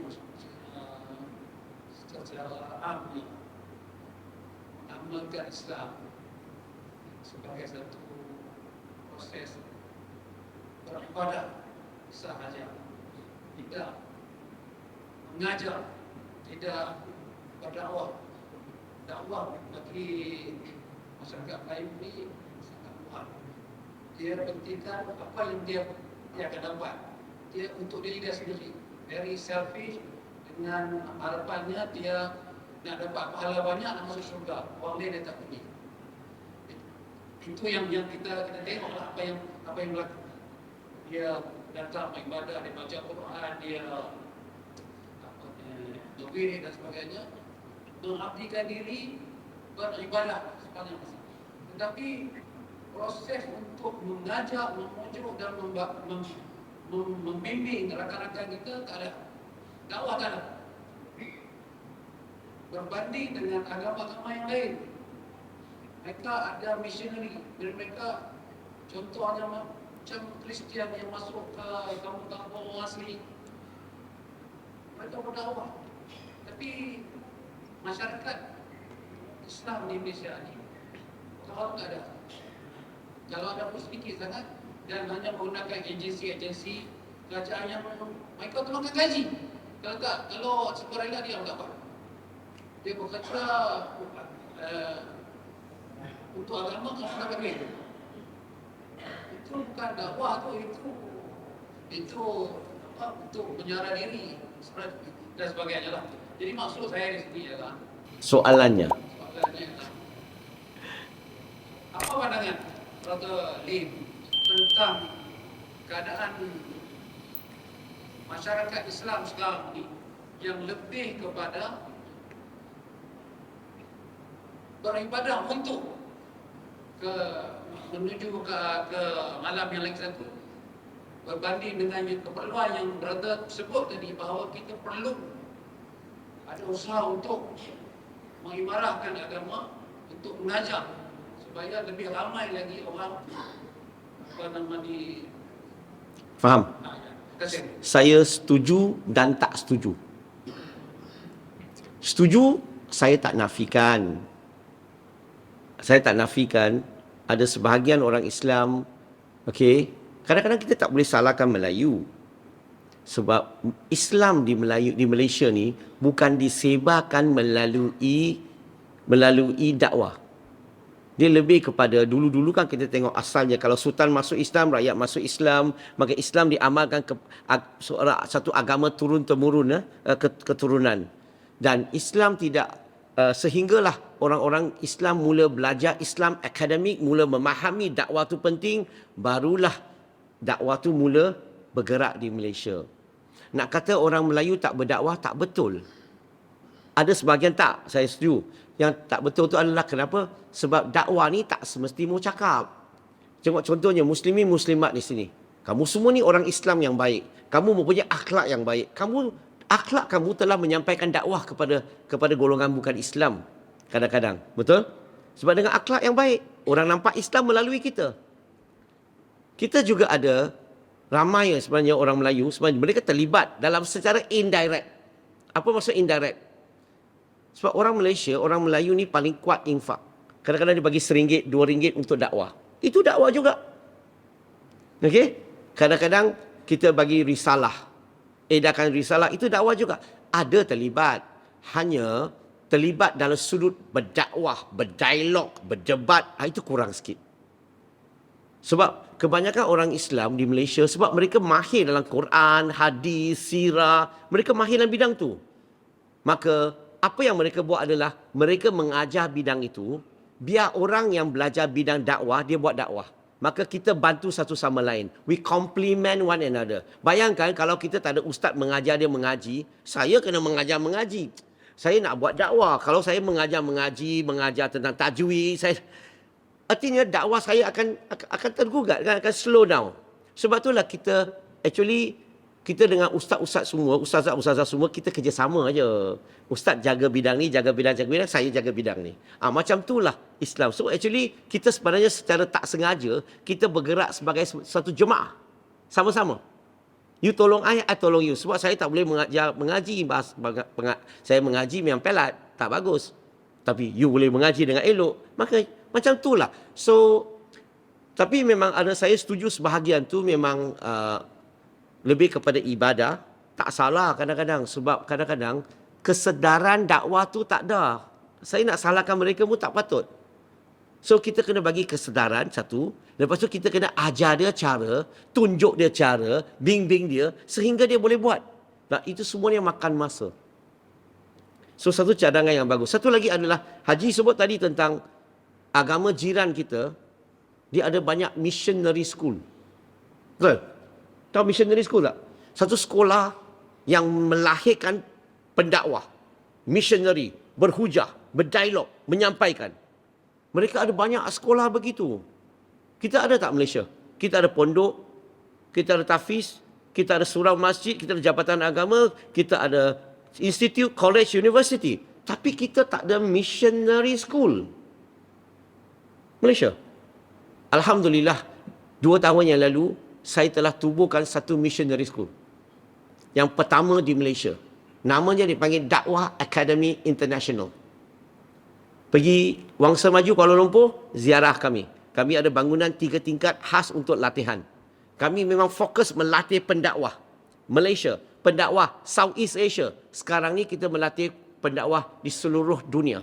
Bawa mereka masuk ke Malaysia, latih mereka sekurang-kurangnya 1 bulan penuh. Sehingga bila mereka balik, mereka boleh menyampaikan dakwah dengan berkesan. Kami telah tubuhkan missionary school. Tapi perlukan sokongan kamu semualah.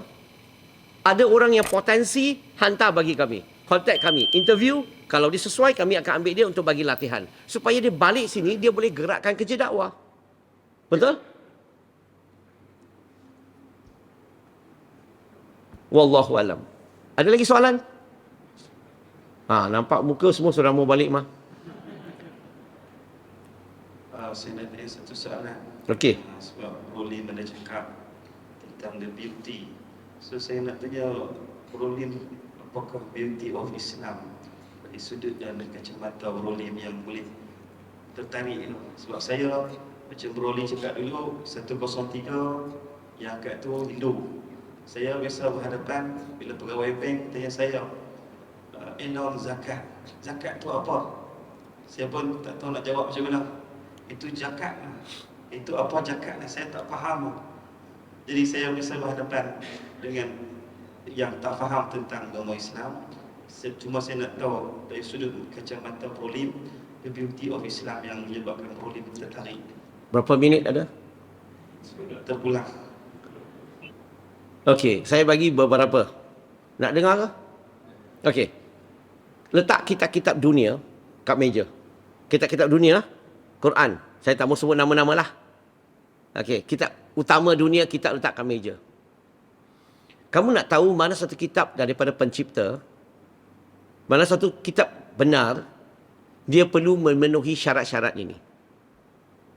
Kalau kitab daripada Tuhan, daripada pencipta, syarat pertama adalah dia mesti ada kitab original. Tak original tak? Dengar elok-elok . Kalau orang Cina cakap, kamu kena berhati-hati. Kadang-kadang dia kata original, you kena hati-hati. Sebab dia bukan kata original, dia kata original. Original daripada Cina. So, jangan kena terpedaya. Macam gurau ya. Okey. So, kalau kita letak kitab-kitab dunia di meja, kalau kitab tu daripada Tuhan, setuju tak? Dia mesti ada kitab yang asli. Original. Setuju tak? Islam, kita ada tak Quran yang asli? Ada ke tak ada? Ada. Kita ada original dalam bahasa Arab tu. Betul?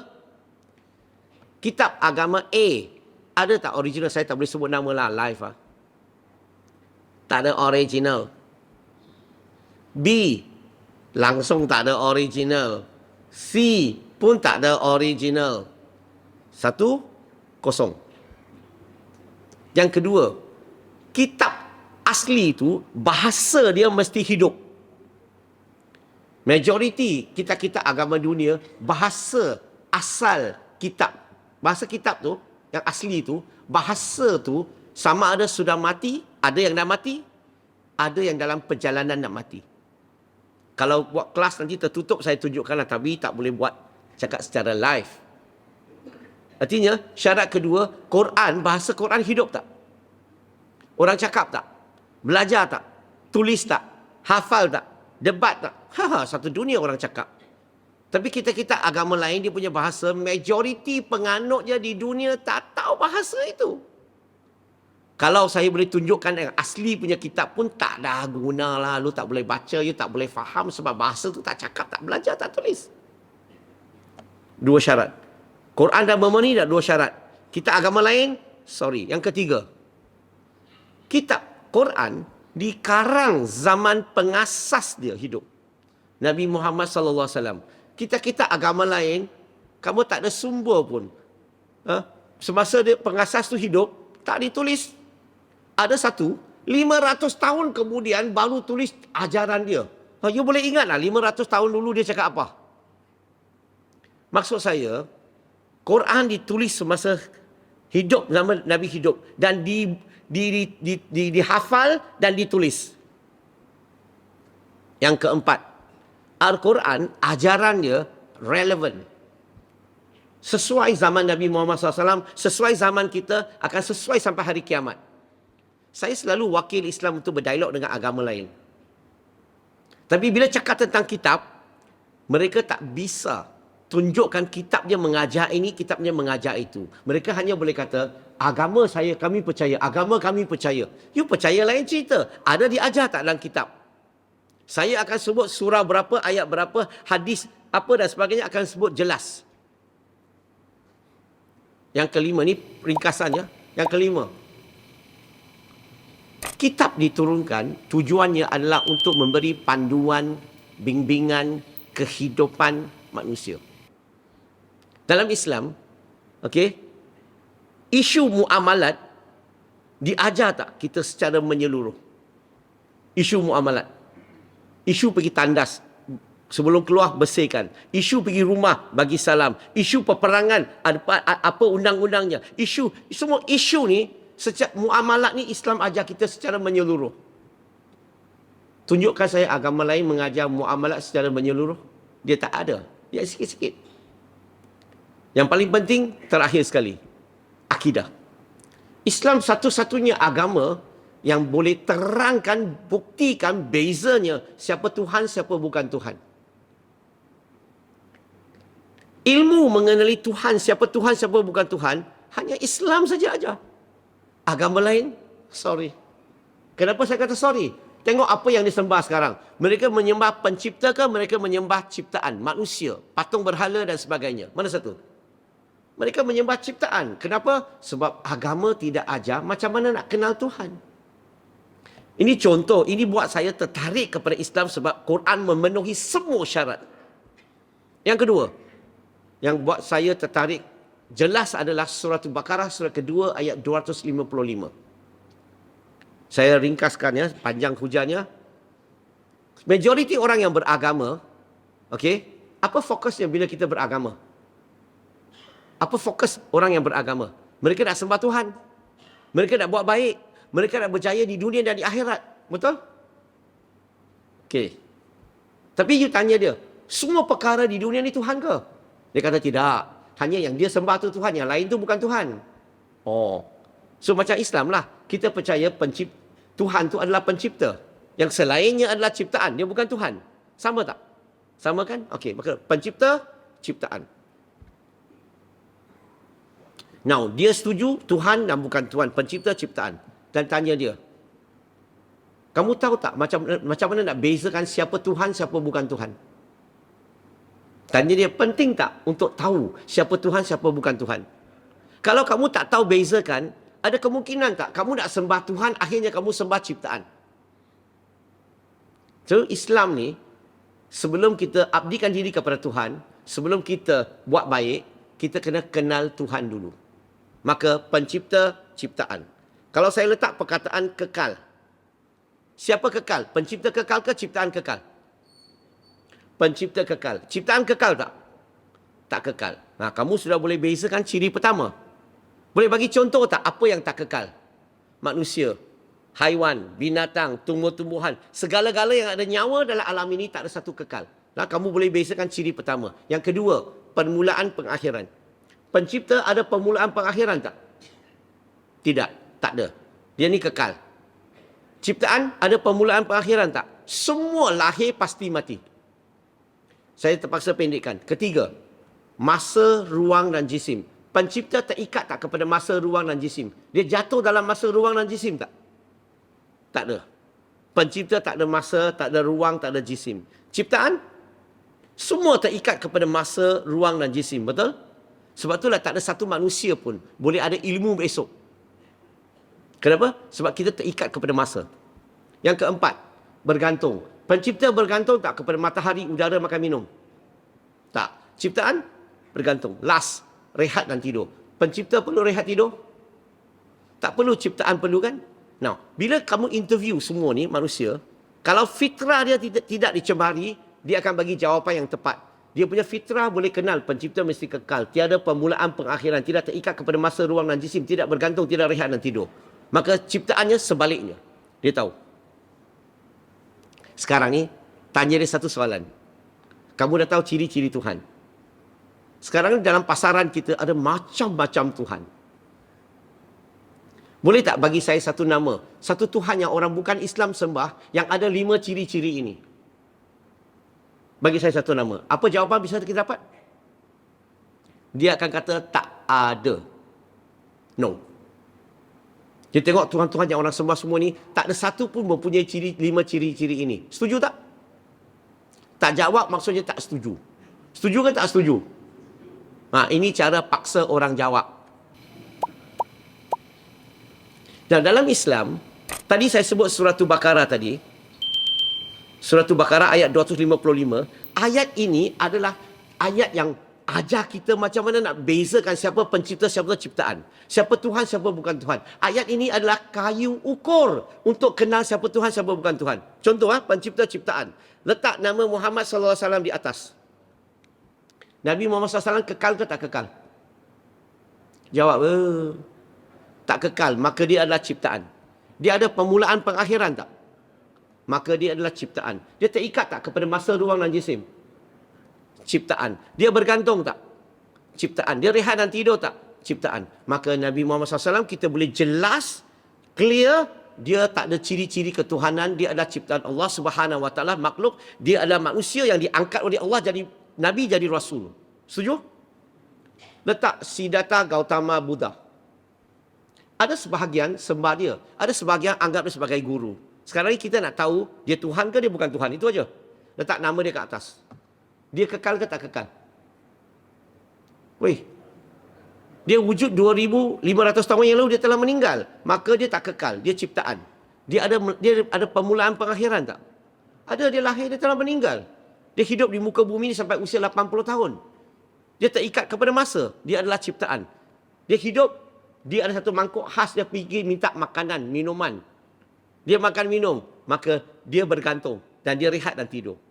Berarti kita hormat dia sebagai seorang alim, seorang wara, okey, orang yang baik, tetapi dia tidak ada ciri-ciri ketuhanan.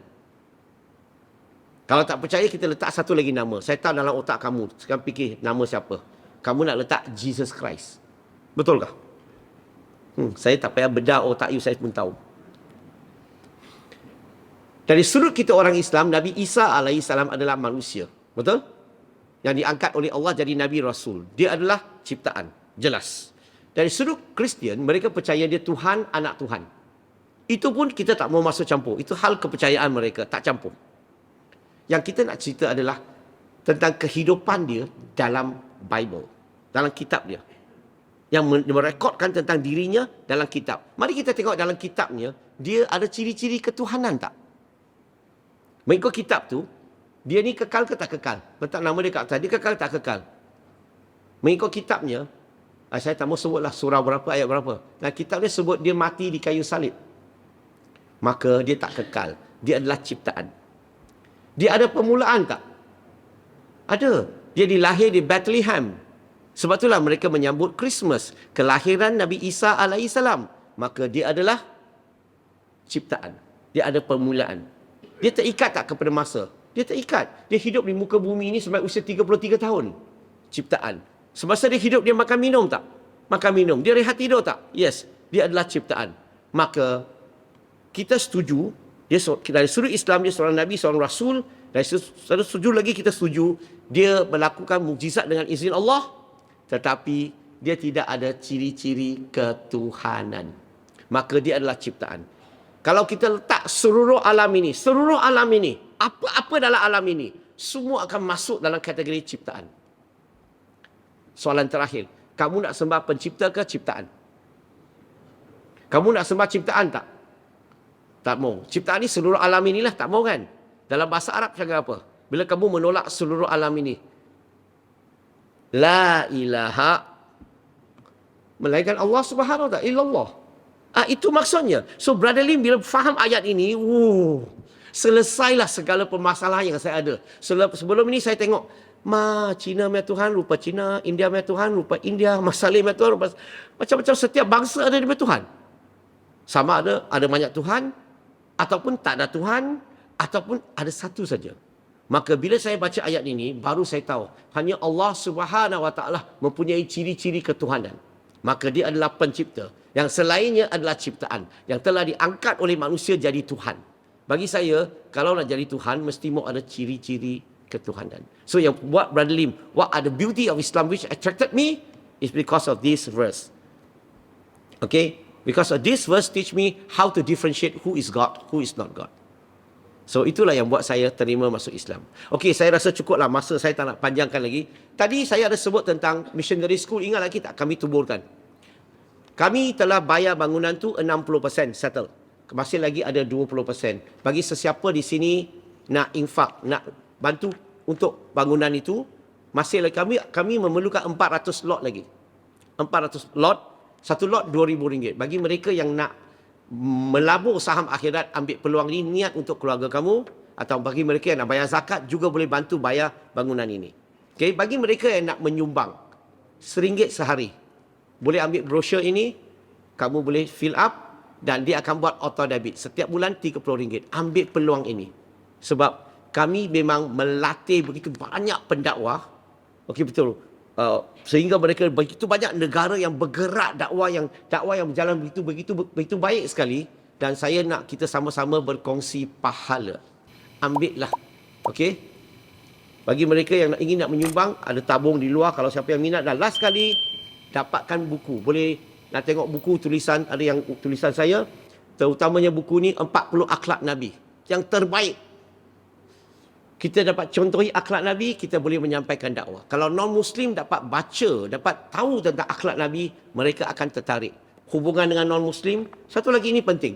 Ini adalah fitnah terhadap Nabi Muhammad SAW, soalan contemporary. Segala tuduhan terhadap Nabi, saya ulas di sini. So bagi mereka yang nak belajar macam mana nak jawab, boleh tengok buku di luar masjid ini selepas solat Isyak. Last kali, saya dan 2 pegawai kami datang dari Kuala Lumpur. Kami selepas maghrib dah buat solat Isyak, dah buat jamak takdim ataupun jamak qasar. Orang sini boleh faham ke? Boleh ya? Nanti kamu solat, kami duduk di luar saja. Okey? So itu saja perkongsian malam ini. Terima kasih banyak atas jemputan. Jumpa lagi. Assalamualaikum.